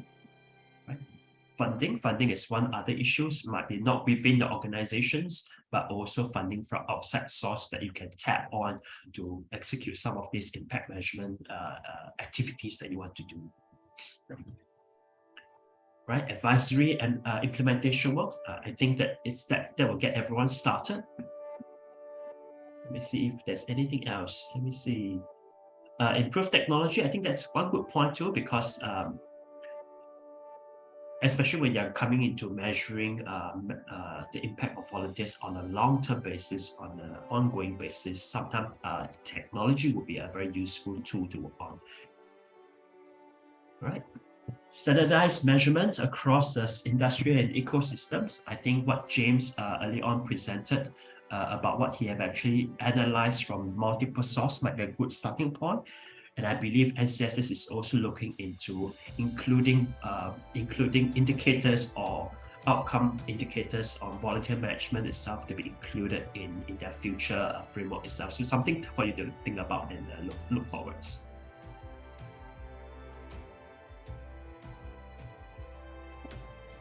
All right, really good stuff here. Thank you so much for sending in this thoughts itself. Right, I'm gonna maybe get you to send in a final input. I think we have everyone coming in, bringing their thoughts there. All right, so before we go for a break, I do want to share with you some great news from the NCSS team. For the SSA partners who are with us in today's session, you can consider, in terms of resources and funding, you can consider the Community Capability Trust to co-fund some of the projects that will help you in conducting the impact measurement of volunteer involvement itself. It can potentially help you to, for example, get capacity training, help you to design framework in terms of guiding your impact measurement work.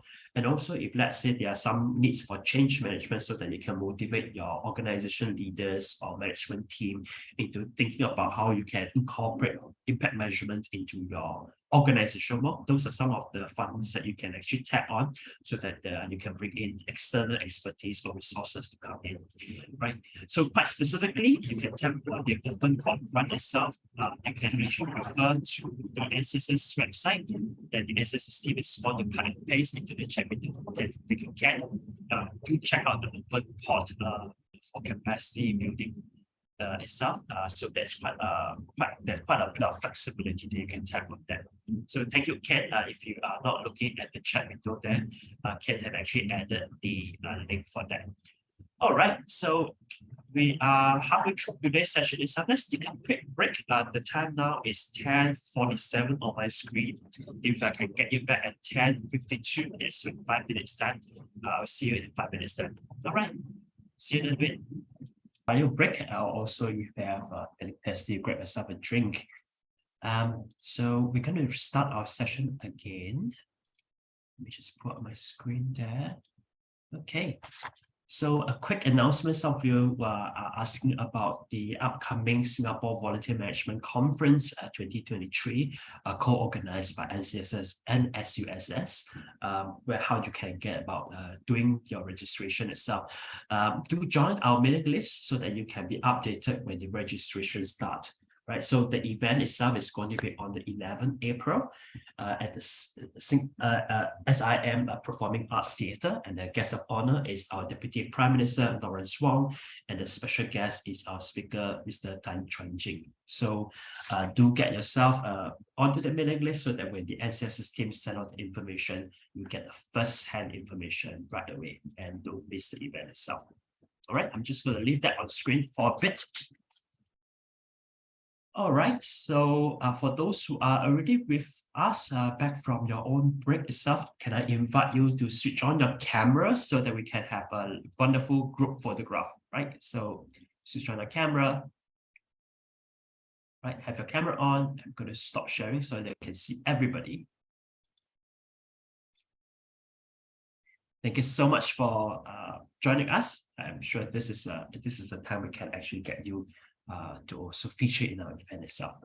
All right, so do we have everyone's camera on? Almost everyone. Right, so I'm going to get you to do a group photograph with us. My team member Ashikin, she's going to take the screenshots of every single frame as much as you can. To help us with that, could I get you to show a V sign? V stands for volunteerism. V stands for empowering your volunteers as well, right? A V sign is on screen.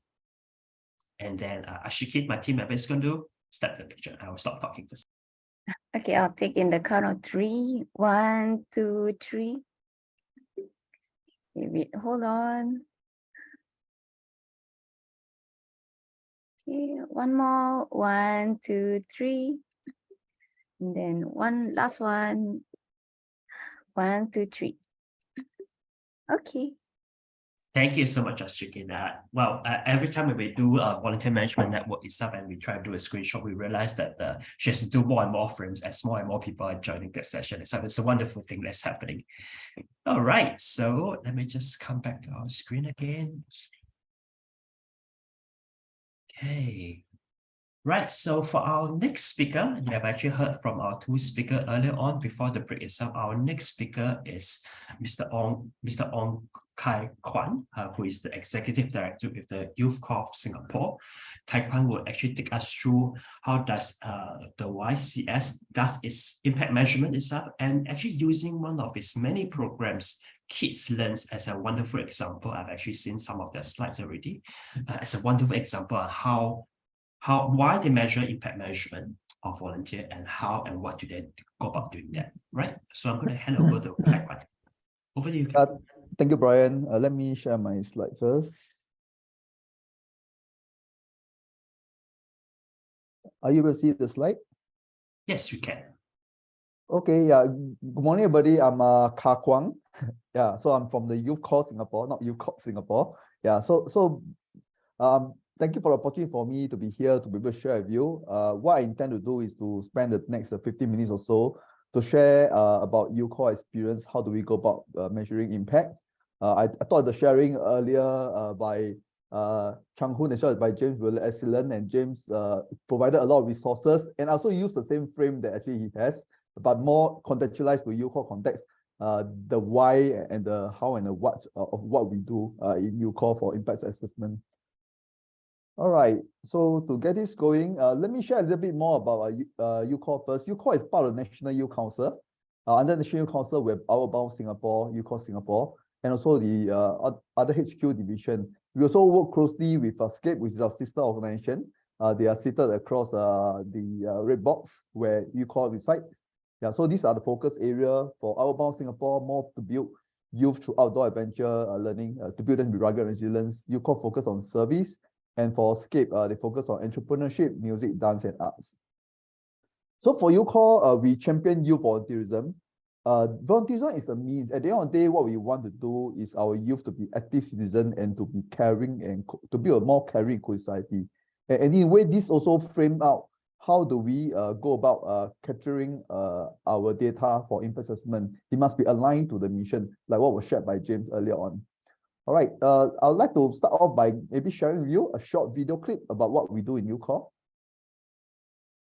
YouthCall Singapore was set up in 2014. The red box is where youth gather to exchange ideas and take action to make Singapore a better place.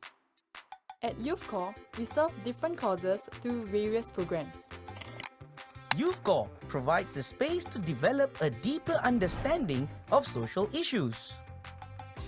Learn and be equipped with skill sets that are needed for social change. YouthCall is a place where you can explore volunteering opportunities based on your interests and availability. You can join our community service events, regular programs, and youth expedition project. You can also be a volunteer leader through leadership programs like Program X or the YouthCall Leaders Program. You get to grow your community leadership knowledge, gain insights into national issues, and connect with like-minded people. Finally, make new friends and work with people who are passionate about the same cause or skills as you. But most importantly, YouthCall is a place where youths volunteer together, learn together, and form friendships while making a difference. So start your journey with us and be a YouthCall volunteer.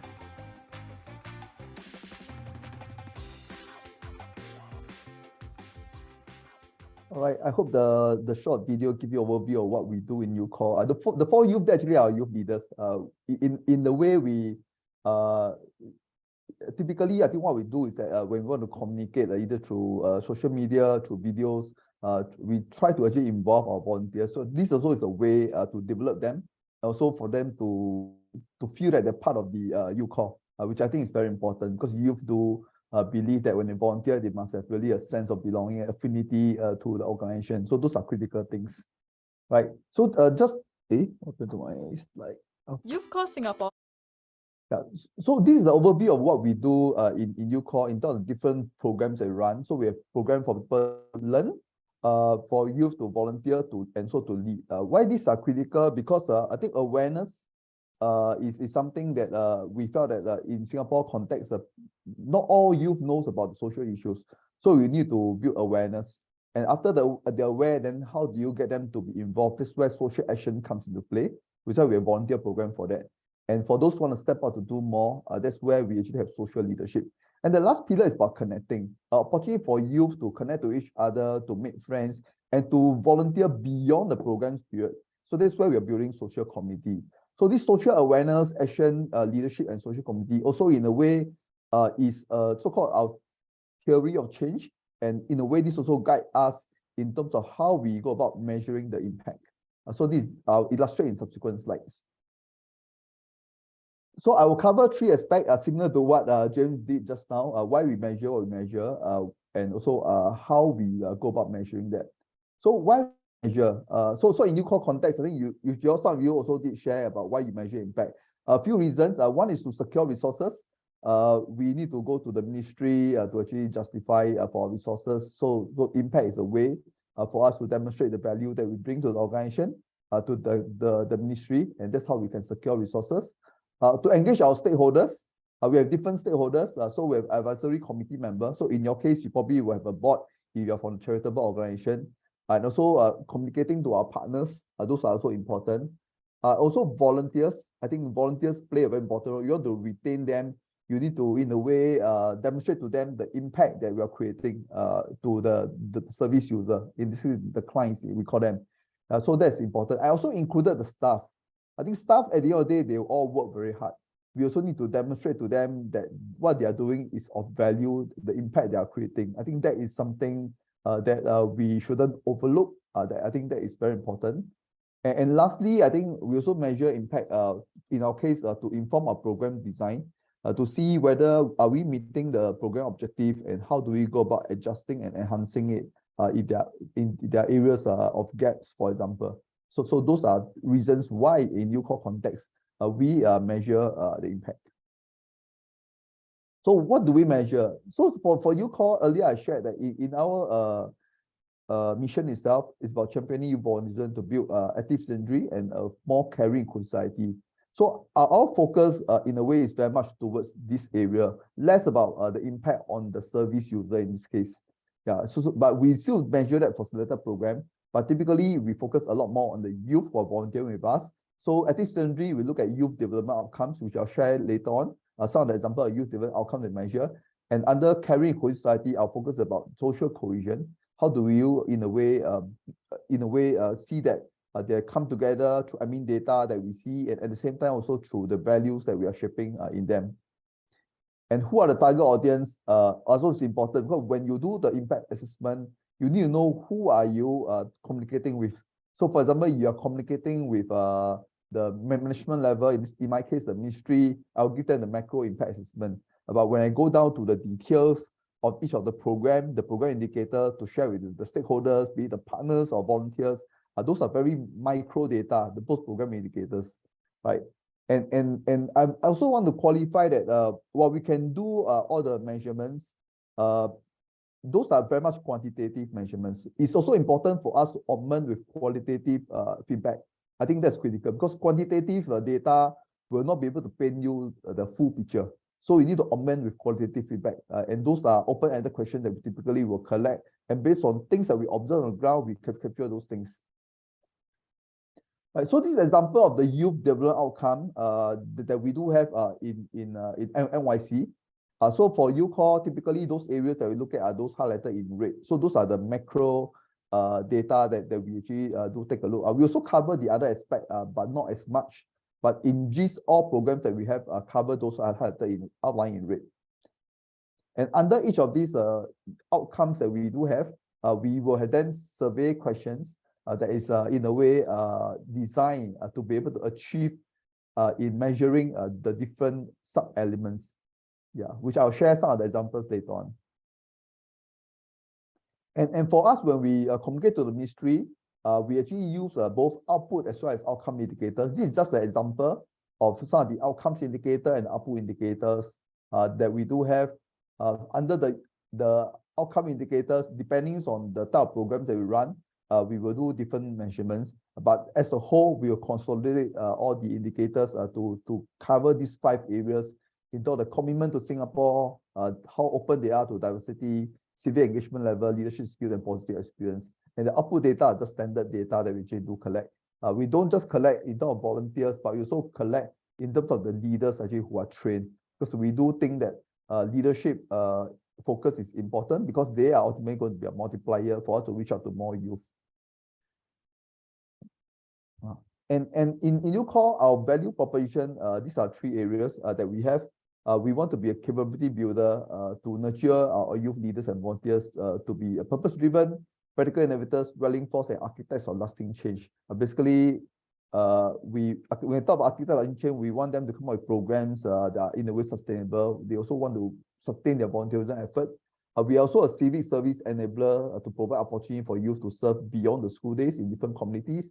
And we also seek to be a community collaborator where we enable the different sector to come together to collaborate and sustain impactful volunteer opportunity for youth. Our focus on youth. So why do I share this? because this is something that we actually have in a way documented as our value proposition. And because this is a value proposition, we also find a ways to measure this, which will bring me to the next slide. This is an overview of the different output indicators that we do measure in UCOR, and we classify them under the 3 value proposition that we do want to bring to the sector. So community builder, one whole set, civil service enabler, another set, and a community collaborator, another set. So this is just an example of how we actually measure the output and align them to what we think as an organization want to bring value to the sector. Earlier, I also talked about the key restriction we have in terms of social action, social awareness, social action, social leadership, social community. And this same set of data in a way can also be organized into that 4 categories. So you can have a set of data, but depending on who you communicate, that's when you will then piece them together and present them in the manner based on what is required. So collecting one set of data doesn't mean you present in one way. Depending on who you're talking to, you present in different ways. Yeah, so this is just an example of how we go about doing it. All right, these are just examples of outcome indicators. The earlier slide shows the output indicators, which are numbers. Outcome indicators, these are some statements that we do have. Just pick up a few. We have a lot more than this. We have a comprehensive set of outcome indicators that we do measure the surveys. Through surveys. These are just examples in terms of ethnicity. These are the questions that we do ask them. Social cohesion, these are questions that we ask them. And so for positive action, these are questions that we ask them. Also that this in a way will complement the output indicators that we do have.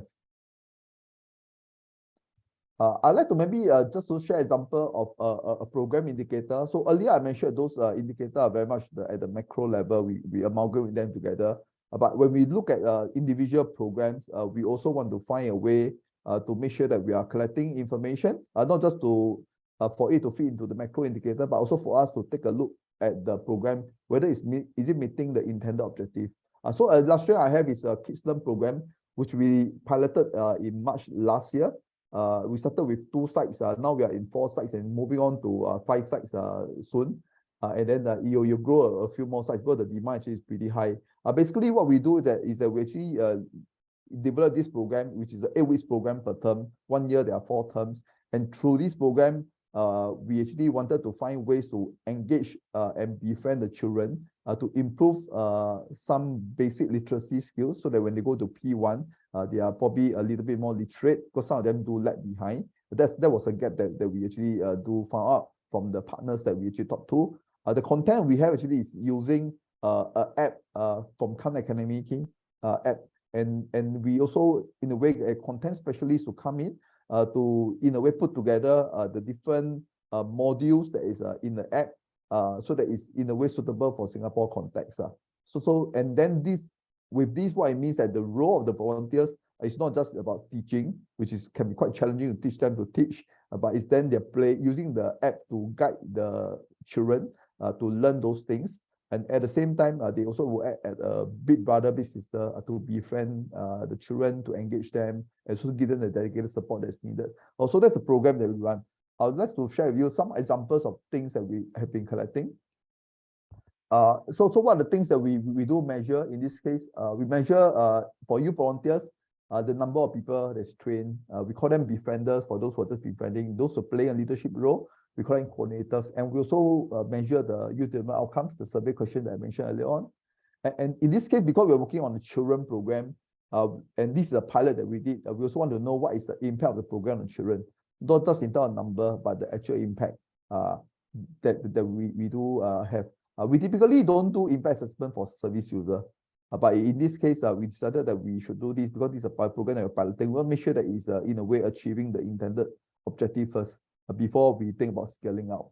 But for some of the programs, if it's a once-off community service event, for example, we typically don't measure the impact of the clients, the service user, because it's quite resource intensive to do that. Yeah, and how do we measure that? Before I give an illustration, I want to maybe share what we are doing. One is for the volunteers, typically we have volunteer management system. So there are administrative data there when they sign out, when they in a way attend the program, these are uploaded by staff. So we have those data there. And for the children, we also have administrative data. And you may want to consider, because in this case we don't have a system. So what we use for children, we use sometimes we use the Google Doc. So through Google we can actually capture how many people attend, how many didn't attend, and we also do surveys, which is mainly done through our survey system. Yes, and for surveys, let me illustrate a little bit more about the 3 different types of survey that we do in UCall. One is a post-program survey.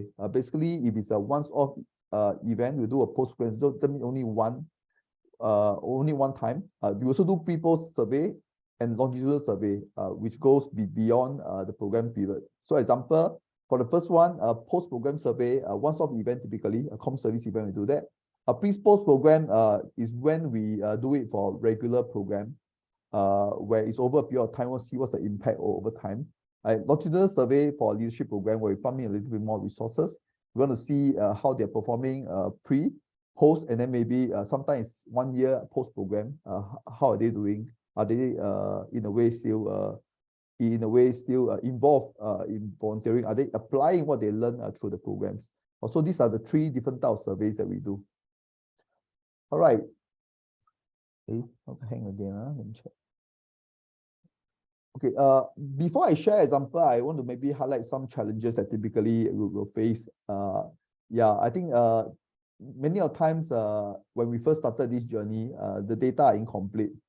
So although you got a system, it doesn't mean a system will solve all the problem. But you still need somebody to go and upload the system. So I think that's important. For example, attendance capturing, for example. You need to make sure that somebody go upload that this person had attended. Register is one thing, but you never close the loop to say that they attended, then the data is missing. Data are not clean. This one we face quite a bit of issue with regards to this initially.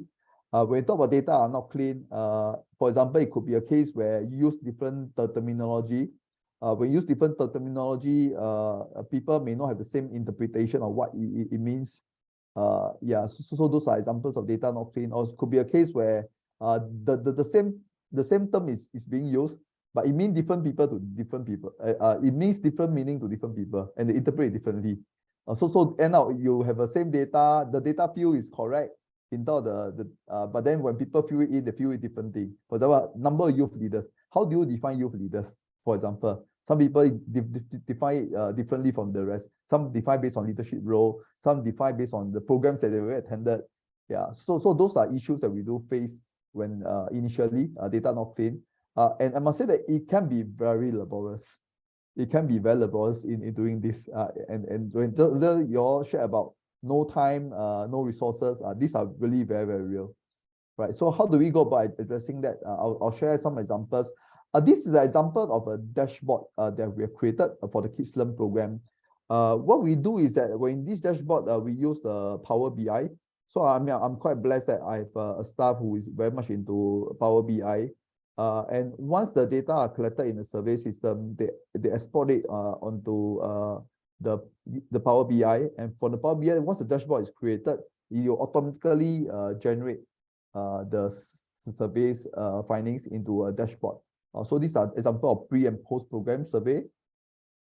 And for children itself, it also will automatically be generated. So basically, from the data that you collect from the Google, you come into dashboard for us to see the statistics of the children, the attendance, were they late or not late, and also impact-wise, we look at the improvement, whether how they have improved, and we can go down to the individual.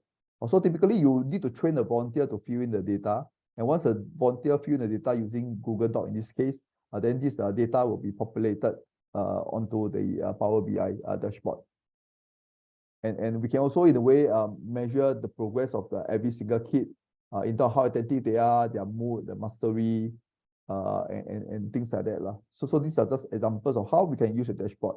I would say that using dashboard to do measurement, to populate our dashboard is very good. In a way, cut down a lot of time.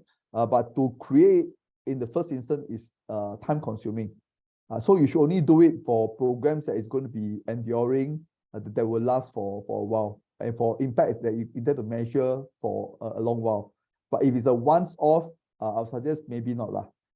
You can actually use other things, like maybe use Excel to do it. You'll meet the requirement, or because it's not easy to do it, and so you need to be trained to be able to do that also. All right. I want to share maybe with you some experience that we had when we were doing the data collection. So currently our data are all in a way populated on the dashboard, and we are in the process of seeing how can we use different tools like robotic process automation to be able to pull this data and then and plunking into the Power BI. Also, those are things that we are being done. So it's still very much a work in progress. We make some headway for Kids Learn program. So now we're trying to slowly migrate to other programs. And with this in place, what we also hope to do is to be able to not just look at program data, but also be able to, in a way, amalgamate the data to provide the macro view when required. And for us to do that, I think a few things for you to consider. First, that you, like what I shared earlier on, you need to define your data field to align understanding what that particular data field is, and you need to have a data dictionary to define what exactly are you measuring for that field. Because people may define differently what it is.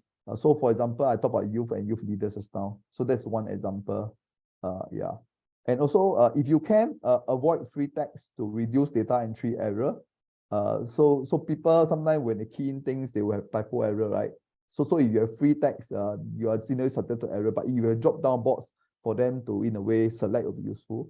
So even Excel itself can have drop-down box. So things for you to consider. And also standardize the terminology down to the actual words. So for example, in the survey questions that we had, right? It may mean the same thing. The word positive experience is something we measure. We may say that, okay, I have a positive experience. Then somebody will say, overall, I have a positive experience. So you add the word overall. But when you use the system to, in a way, to generate this data, when you want to RPA the whole process, it may not be possible. The system may not be able to recognize that it's actually the same thing, because the wordings is a bit different. So standardizing the terminology and certificate down to the actual words is important so that the machine can read and understand what it is. Also, those are some of the learning that we actually have as we go through the RPA process. Right. So on the whole, so this is just the sharing that we had. It has been not an easy journey, I would say, for us to do impact assessment, but we do see the value of doing it. And I think over the course of us going through this processing, we have learned quite a bit about how can we do things better, and we are in the process of using a lot more of technology to see how technology can support us. And I think there are wonderful tools out there that can actually be used. Excel definitely is wonderful, but for things that you want to do it on a more regular basis, you may want to go beyond Excel to build dashboard, which I think is in a way better. And also think through how do you go about using technology to support you in be able to import the data. I think those are important things for you to consider, so that it is not so laborious for the staff that's doing it. And our experience also show that once the dashboard is created, the new staff, when they come on board, if they are in a way supposed to do the survey impact assessment for that particular program, it's a lot easier for them. They just have to follow a few simple clicks, and then they can actually do it. So the focus we want to shift is that we want to get them to spend less time in preparing the data, spend more time in analyzing the data. So that's what we hope to achieve. All right. So with that, I look forward to our panel discussion later on. Thank you. And you can actually connect with us anytime. So this was some of the handle that we have on social media. Thank you. Thank you so much, Kwan from Youth Core. Really helpful to know how your program level measurement itself is connected to the organizational level measurement. I think this is really an aspect that we should think about especially for our VMPs here. Your measurement of the impact of the volunteers is not in isolation. It should be in tandem with what the organization want to find out as well. So that's really a helpful point to take away. And I also really like the fact that you demonstrate how Youth Core had actually used technology to continue on this monitoring and evaluation of the impact of volunteer programs itself. So that's a really wonderful lens that we should learn from. So thank you so much from your presentation. Right, what we're going to do next is we're going to move into the panel discussion. Can I invite our three speakers to rejoin me in this panel discussion? And also as we continue in our panel discussion itself, do send in your questions using the Slido. This is the QR code on screen as well as the event code that you can use on that. My team member will continue to send those instructions for you. Yeah, it just came through, so you can actually tap on that. Right, we have a few questions to start off with. It's really coming, these questions are really based on your presentation as well as what we have actually heard from our participants so far. I will start with a bit of a new question that I have actually not sent previously to the three of you, but I'll focus this question, maybe inviting James and Kar Kwan to respond to that. In one of the key challenges that we're talking about is, our audience has been talking about is resource mobilization. Much of it is actually time, a lot of it is about finance. Even with the CCT, the Community Capability Trust, as a possible funding option, there's a co-payment arrangement here. So maybe I'll direct this to James and Kar Kwan. In terms of mobilizing resources from within the organization, how can VMPs get their buy-in from their management team or their board so that they can actually execute the impact measurement? Maybe I'll start with James first. Thank you, Brian. Yeah, so I guess getting buy-in from management is a question that a lot of VMPs actually they always want to find out. I mean, as in, yeah. So I would say I want to echo firstly what Kar Kwan mentioned, right? End of the day, you need to know your audience, right? So you need to speak their language lah. So in the same way, you need to also be very intentional in choosing the right indicators, right? So but I know, of course, at the very beginning, if you want to do impact measurement, you need a lot of resources. And one of the things, of course, that's good that we have a CCT, but then what if you cannot take that big step? Then I would suggest that you may want to take little small steps first, choose the low-lying fruits. There are, just to let you know, so there are volunteers out there who could actually help you with this as well.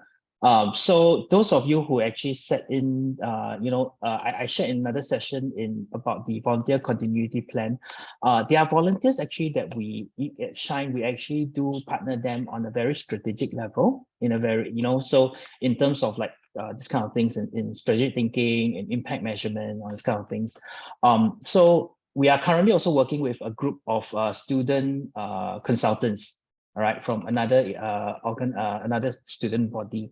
So what you could do is that you may want to just soften the ground first, choose the low-lying fruit, find out indicators, and then maybe get some help from volunteers to do this, so you don't have to do this alone.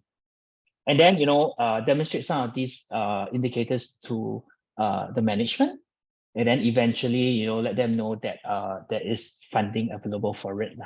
Yeah. So I think, but of course, the caveat here is that, of course, at the end of the day, right, you must ensure that your volunteer program, it's really bringing about the, helping the organization to achieve its mission and vision. Yeah. So maybe that's my just quick thoughts on that. Maybe I'll hear from also the rest. Yeah. Yeah, so if I hear you correctly, it's also about sort of pilot testing some of the impact measurement first, so they can something demonstrable to your management to convince them, get their buy-in as well. Yes, and if sometimes actually, Kar Kwan also mentioned about not just quantitative, right, qualitative, and sometimes stories also. If stories is actually the way to go, you may actually want to get some human interest stories as well. Yeah. Okay. So start to make it visible, yeah, the volunteer program visible. Right. Thank you, James. Kar Kwan, your thoughts?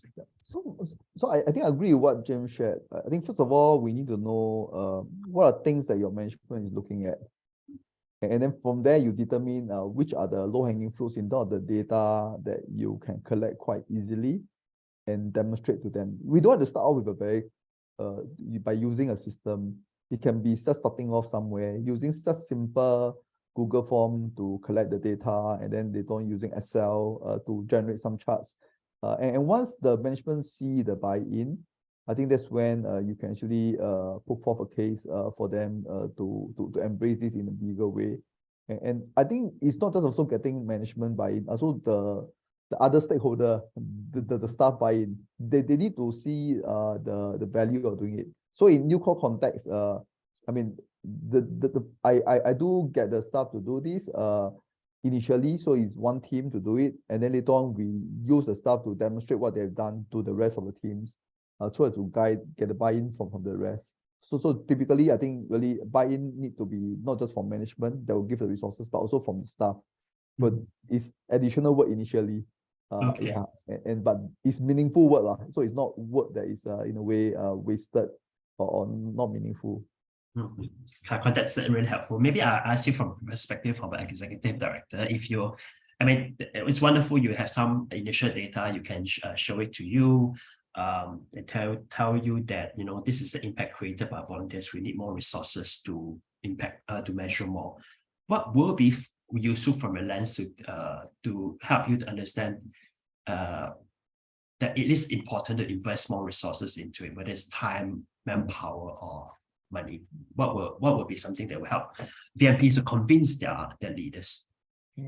And so in our case, like what I shared earlier on, it's very much depending on what is our organization missions, missions and our focus.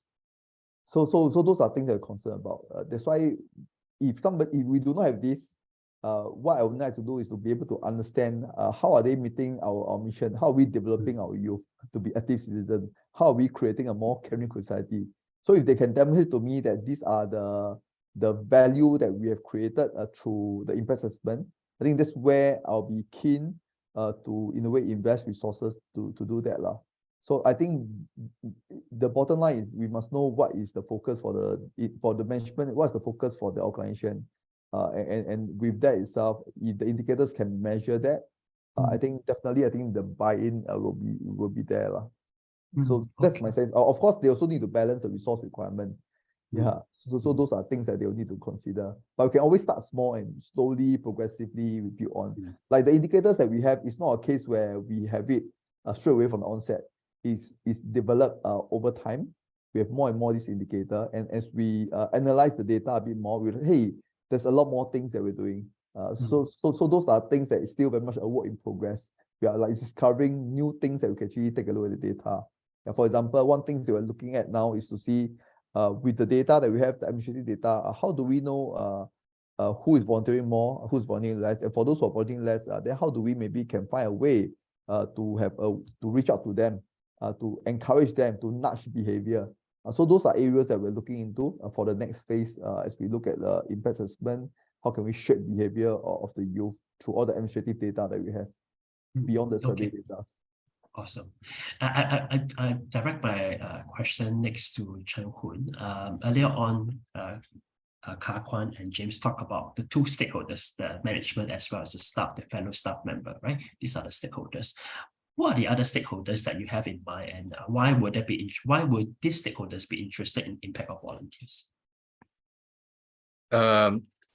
Certainly, this is there are multiple stakeholders involved, right, in managing volunteers. So apart from the volunteers, you have the staff, and then you have the management, but potentially also how the board member would look at the involvement of volunteers in delivering part of the services.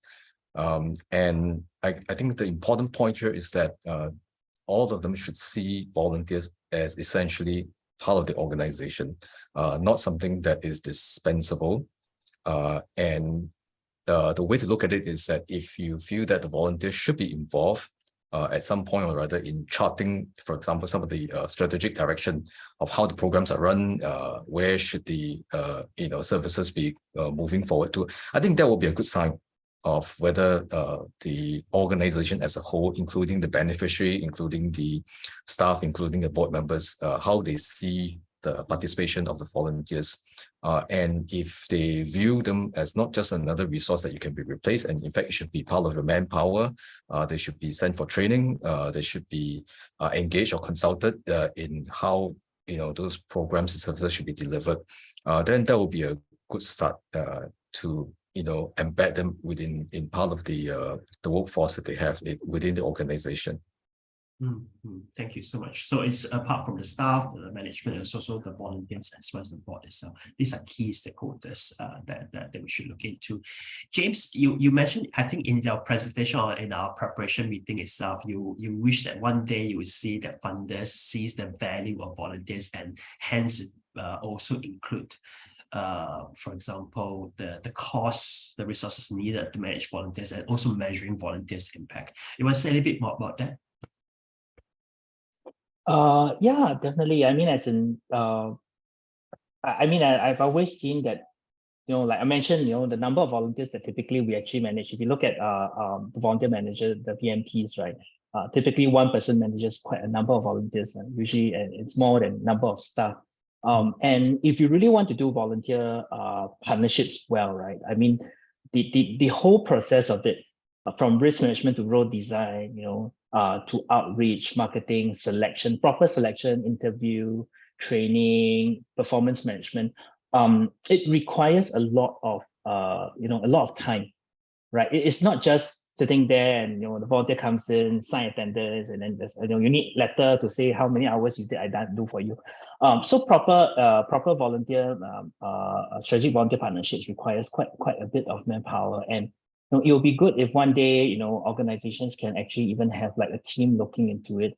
And I think we are going that direction already. I mean, for example, for me, I just came out from the NCSS, also the Enhanced Volunteer Manager Funding Scheme. And I think that's it's really encouraging to note that there is actually funding support in this area. But of course, we're looking at in time to come, whether there could also be support in addition to, let's say, manpower costs. There could be also additional manpowers. There also could be program costings and all those kind of things. Yeah, so I think that would be really so if we're talking, if you really do see the volunteer program as a multiplier, then it's really resourcing that multiplier to and really to be able to be that the potential multiplier is meant to be. Yeah. So I see that as crucial. And of course, I think sometimes funding don't just have to come from just has to be one source. I know that there are actually different funding available, but even sometimes corporates I think can also fund, right? Especially if, let's say, corporates actually have a stake in that volunteers actually coming in to volunteer. Why not? Why not actually get them to fund the volunteer program as well? Yeah. Chahun, you raise your hand. Hi, if I may add on to what James has said, when you talk about selection, very often we are often in a state where we wait for the volunteers to sign up, wait for them to come in, or we advertise for it, and then it's almost like a very somewhat passive way. I think the more active way perhaps is to reach out to the people that would be most potentially would probably have a good experience in the volunteer journey. I say this also because I think, at least for some of the work that I do, I think it's really a function of the fit, right? So whether the person, the volunteer, the profile, the interest kind of fit the nature of the task that is expected. So, the narrative that I do, the Singapore Shared Experience, I reach out to specific individuals in the university because I know they will enjoy writing. I know that they will, they'll feel for it, they'll connect, if that experience is about amplifying certain cause, through, some kind of online narrative. So I think much as we, want to put in place some kind of support, for or impact measurement, I think as an organization, we should also consider the upstream tasks, which is take a more deliberate approach in reaching out, assessing, and selecting the right individual fit for the needs of the organization. Thank you, Chahun. And I have one question, maybe direct to Kwan, because you mentioned that despite of how your presentation have shown how the robust framework that the Youth Corps have actually developed, you also shared with us quite early on just now that you start from somewhere, right? You start from some of the initial indicators and initial outcomes you're focusing on.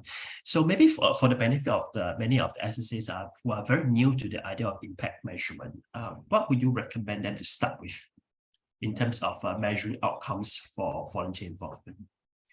Okay, I think the easiest one actually is to measure some of the output first. In terms of the number of volunteers that join your program, how regular they are, and how many events they actually do attend. So those are simple things you can do. And for survey, I'll say depending on the programs, if it's you also don't want to make the survey too tedious for the volunteers to fill in. For those that we invest a bit more resources, the survey questions are typically a bit longer. And for those where it's just a once-off survey question, typically it's very short, a few questions. So typically what would be interesting to know as a start is that whether they had a good volunteering experience, Mm. and whether will they volunteer again, Mm. and whether they will want to recommend their friend to volunteer. So these are in a way good indications for us on their on how they feel about the program, on their inclination to want to volunteer with us again. So Mm. these are just very simple questions that we can measure in terms of how are we impacting the youth. Yeah, so I thought those are low-hanging fruits that you can start off. And if you are then doing training, then your program objective will come to play. Whether are they picking out the right skill set that's needed, and how do they intend to apply the skill set thereafter? That's equally important, because we don't want them to just learn and then after that didn't get to apply it. Then I think it's really a wasted opportunity as well. So that's why we do check in with them for a leadership program 6 months or 1 year down the road, whether they are applying what they are learning, and whether are they taking on some form of roles in volunteering, to have a sense of where they are at. So these are just examples. Yeah. If I may get you to add further, moving the needle a bit, right? So there are people who are already collecting number of volunteers, number of volunteer hours. Some of them are already collecting volunteer satisfaction. So in terms of the output or the output conversation, then what would be some low-hanging fruit in your opinion? You're saying that if they're already collecting, if they're already collecting the outputs, right?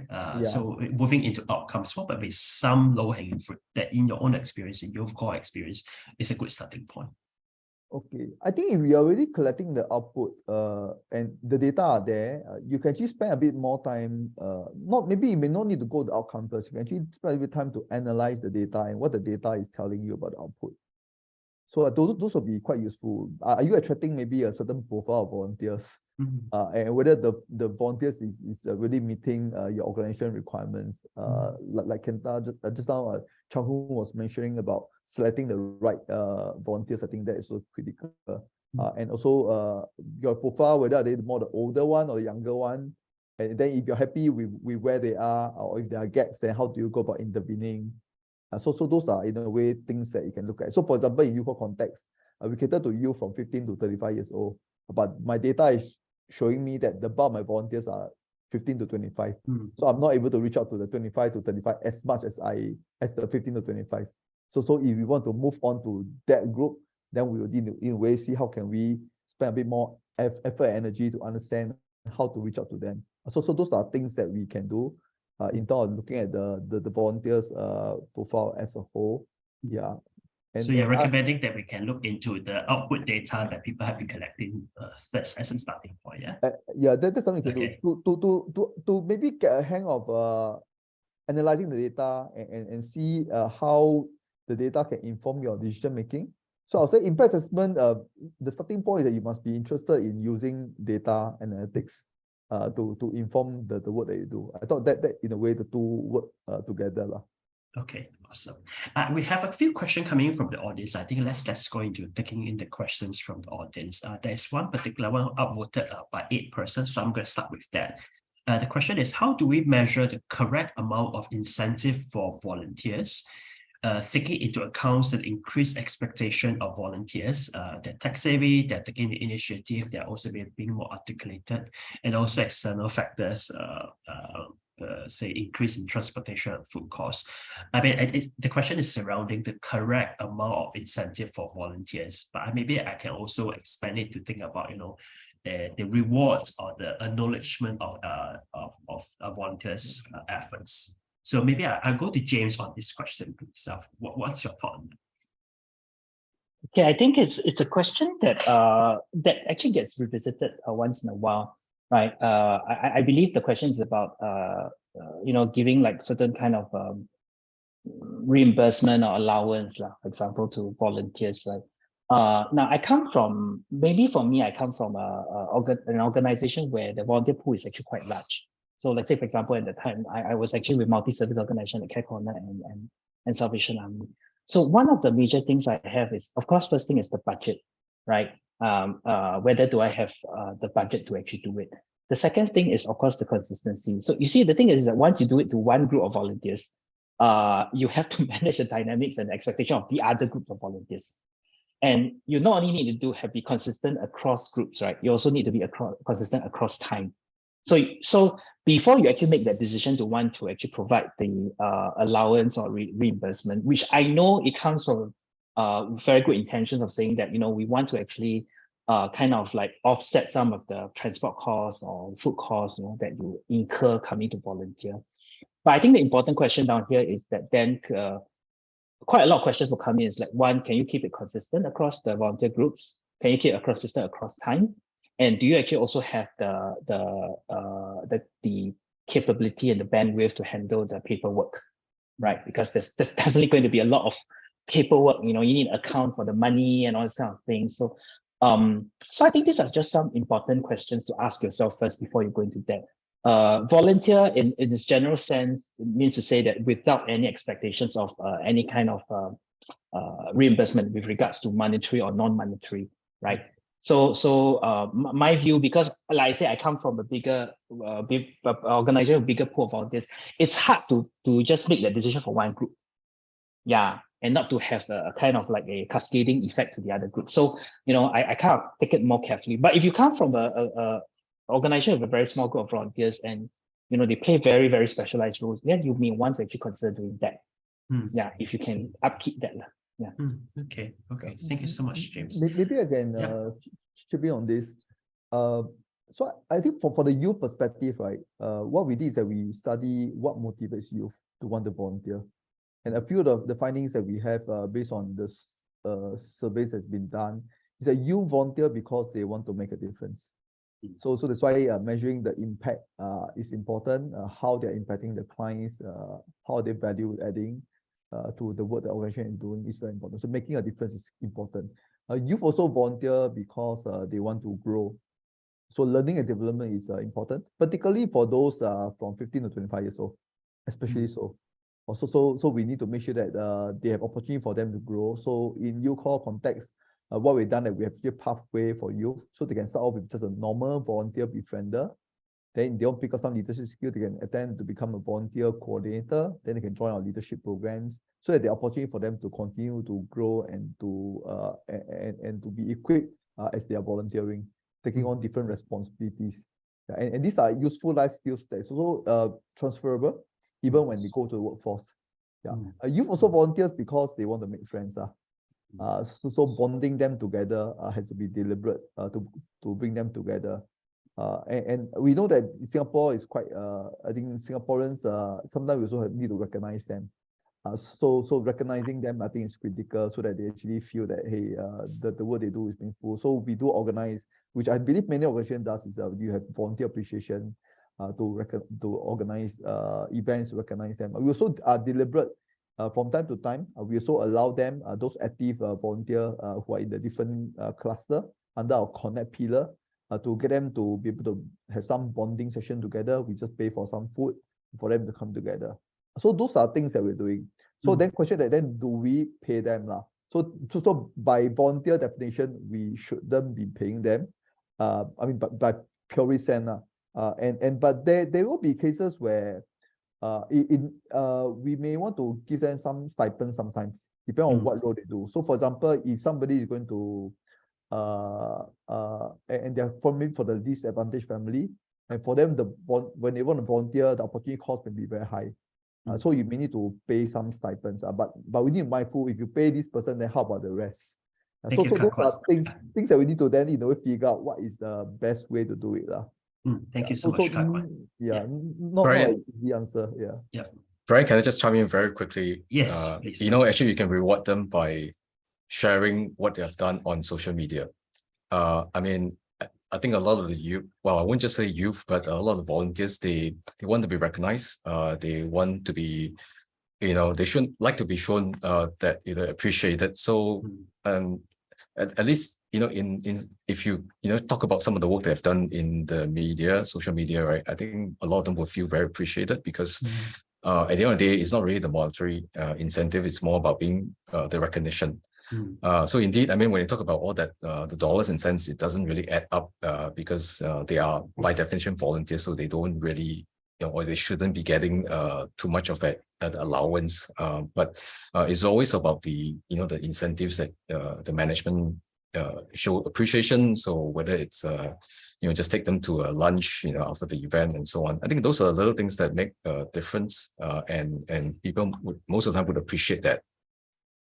Jacqueline, thank you so much. I want to go back to you also on one question that came out when you are presenting your segment as well. The question is, how would you suggest for social service agencies to develop a giving back volunteering mindsets in our beneficiaries and empower beneficiaries to lead their own change in the community, tying back to the logic model you presented? I think people have an inherent desire to see change. They have a very innate motivation, right, to make things right. If they see injustice, or if they see that there's a certain segment within the community is not served as they should deserve, and to be able to, well, number one, reach out to the right group. So that's about selection, reaching out, targeting the specific segment. Number two, to get them feel empowered that they can make a difference, right? And I think this is where, organizations as a whole, whether it's SSA or otherwise, can be more calibrated in terms of how they position volunteers, whether they see that as another group that, just a free labor, or do you consider them as a strategic resource that you can deploy?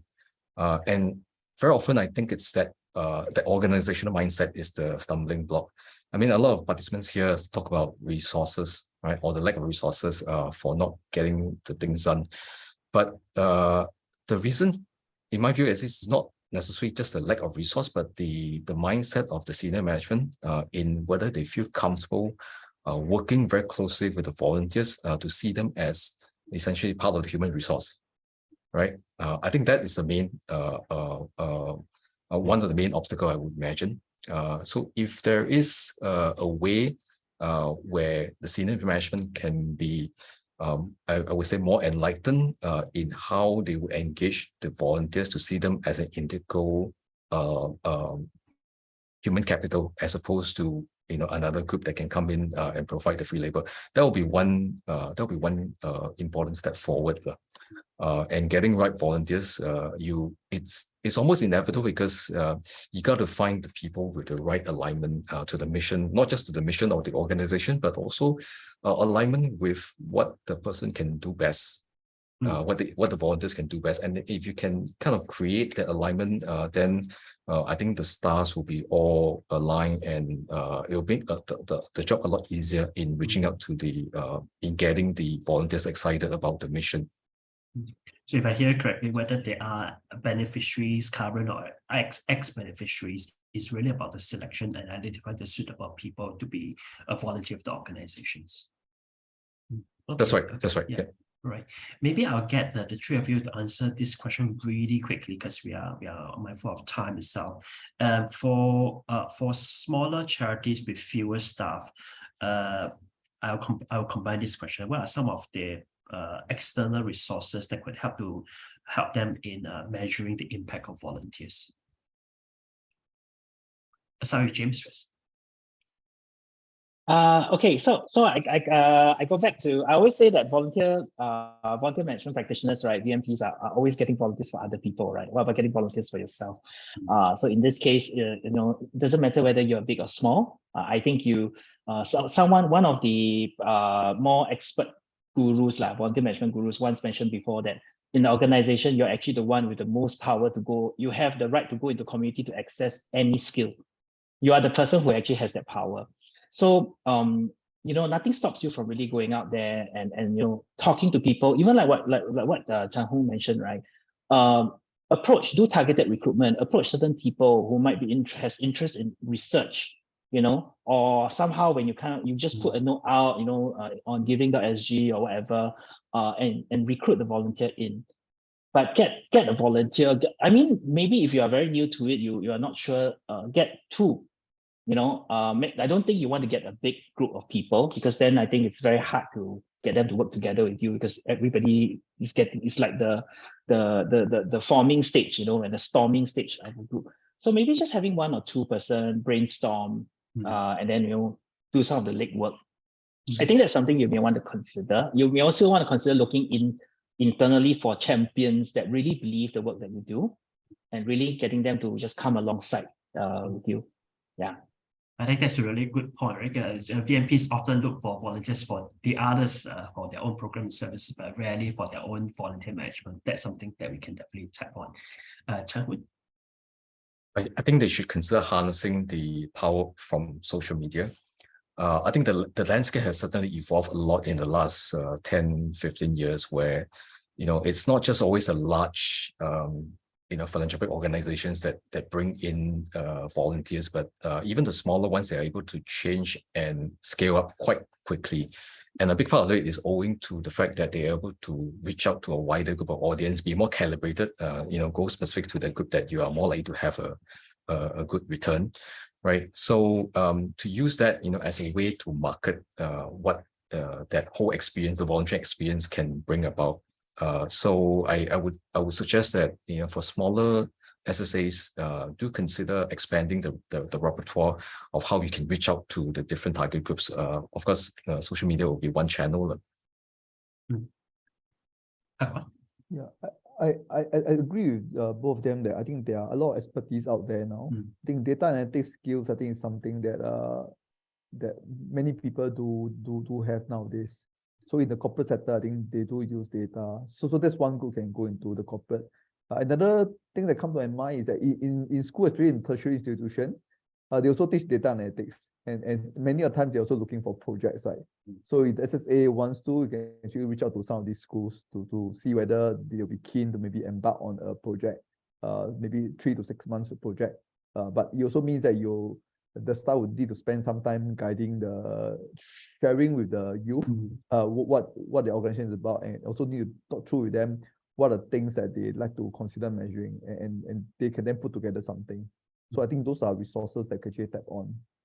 Wonderful, wonderful. I think in terms of the tools and resources that some of the question that is trying to figure out is they can actually definitely tap on the slides, the materials that James has put together. There's a wide range of offline, online materials that they can tap on, but they can, apart from the tools and resources, they can also tap on in terms of human resources, like all three of you have said, right? You can tap on volunteers. There are lots of people who have the expertise in putting together impact management frameworks and processes, and in terms of data analysis, like what Kak Kwan said, there are lots of students out there who might be able to chip in to help, as whether it's part of the school project or not. So I think these are a lot of opportunity out there. I think it just means that the VMPs has to be more creative in mobilizing the resources they really need for their work as well. And even in this context, impact measurement for volunteer involvement and contribution.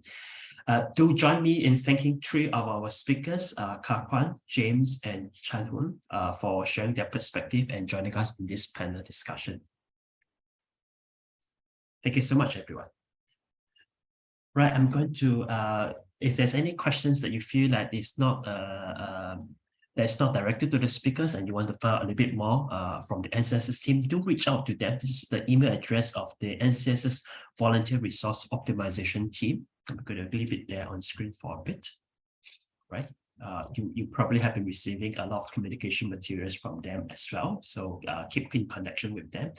And also, if you have specific questions that might not be addressed through this panel itself, I think our speakers have also leave their social media contacts or email address. You can also feel free to reach out to them as well. I think they will be more than helpful to guide you in your conversation. Well, as with all sessions itself, I hope that you have actually gained some new insights and also inspired you into thinking about how you can conduct the impact measurement of volunteer involvement and contribution. May I now invite you once again to the audience to join us in these reflection sessions on how you feel about today's sessions, what has been shared by our speakers, and how we have actually pieced together this session for you. Maybe take a moment to respond to us.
as you are filling up the reflection section itself, I do also want to let you know that the slides that have been used by the presenter today will be shared with you after the event itself.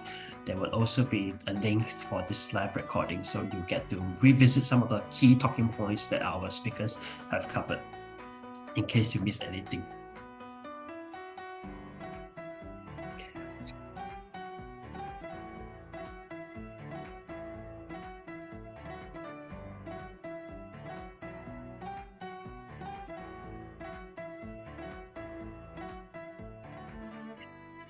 And also do join in the mailing list that NCSS team is actually using just so that you can receive the information of the Singapore Volunteer Management Conference that's happening on 11th of April.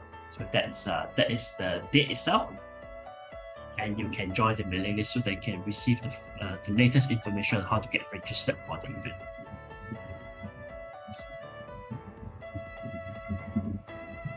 Right, I'm going to give the remaining minute or two to fill up the feedback form section for yourself.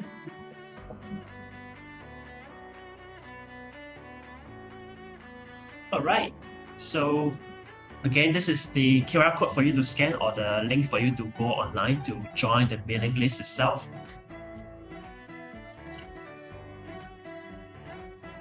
Leave it on screen here. Do join us so that you can hear the wonderful presentation and sharing that's been arranged by the NCSS VRO team. And finally, thank you so much for joining us in today's session. And we see you at the next Volunteer Management Network. Take care, everyone. Have a good week ahead.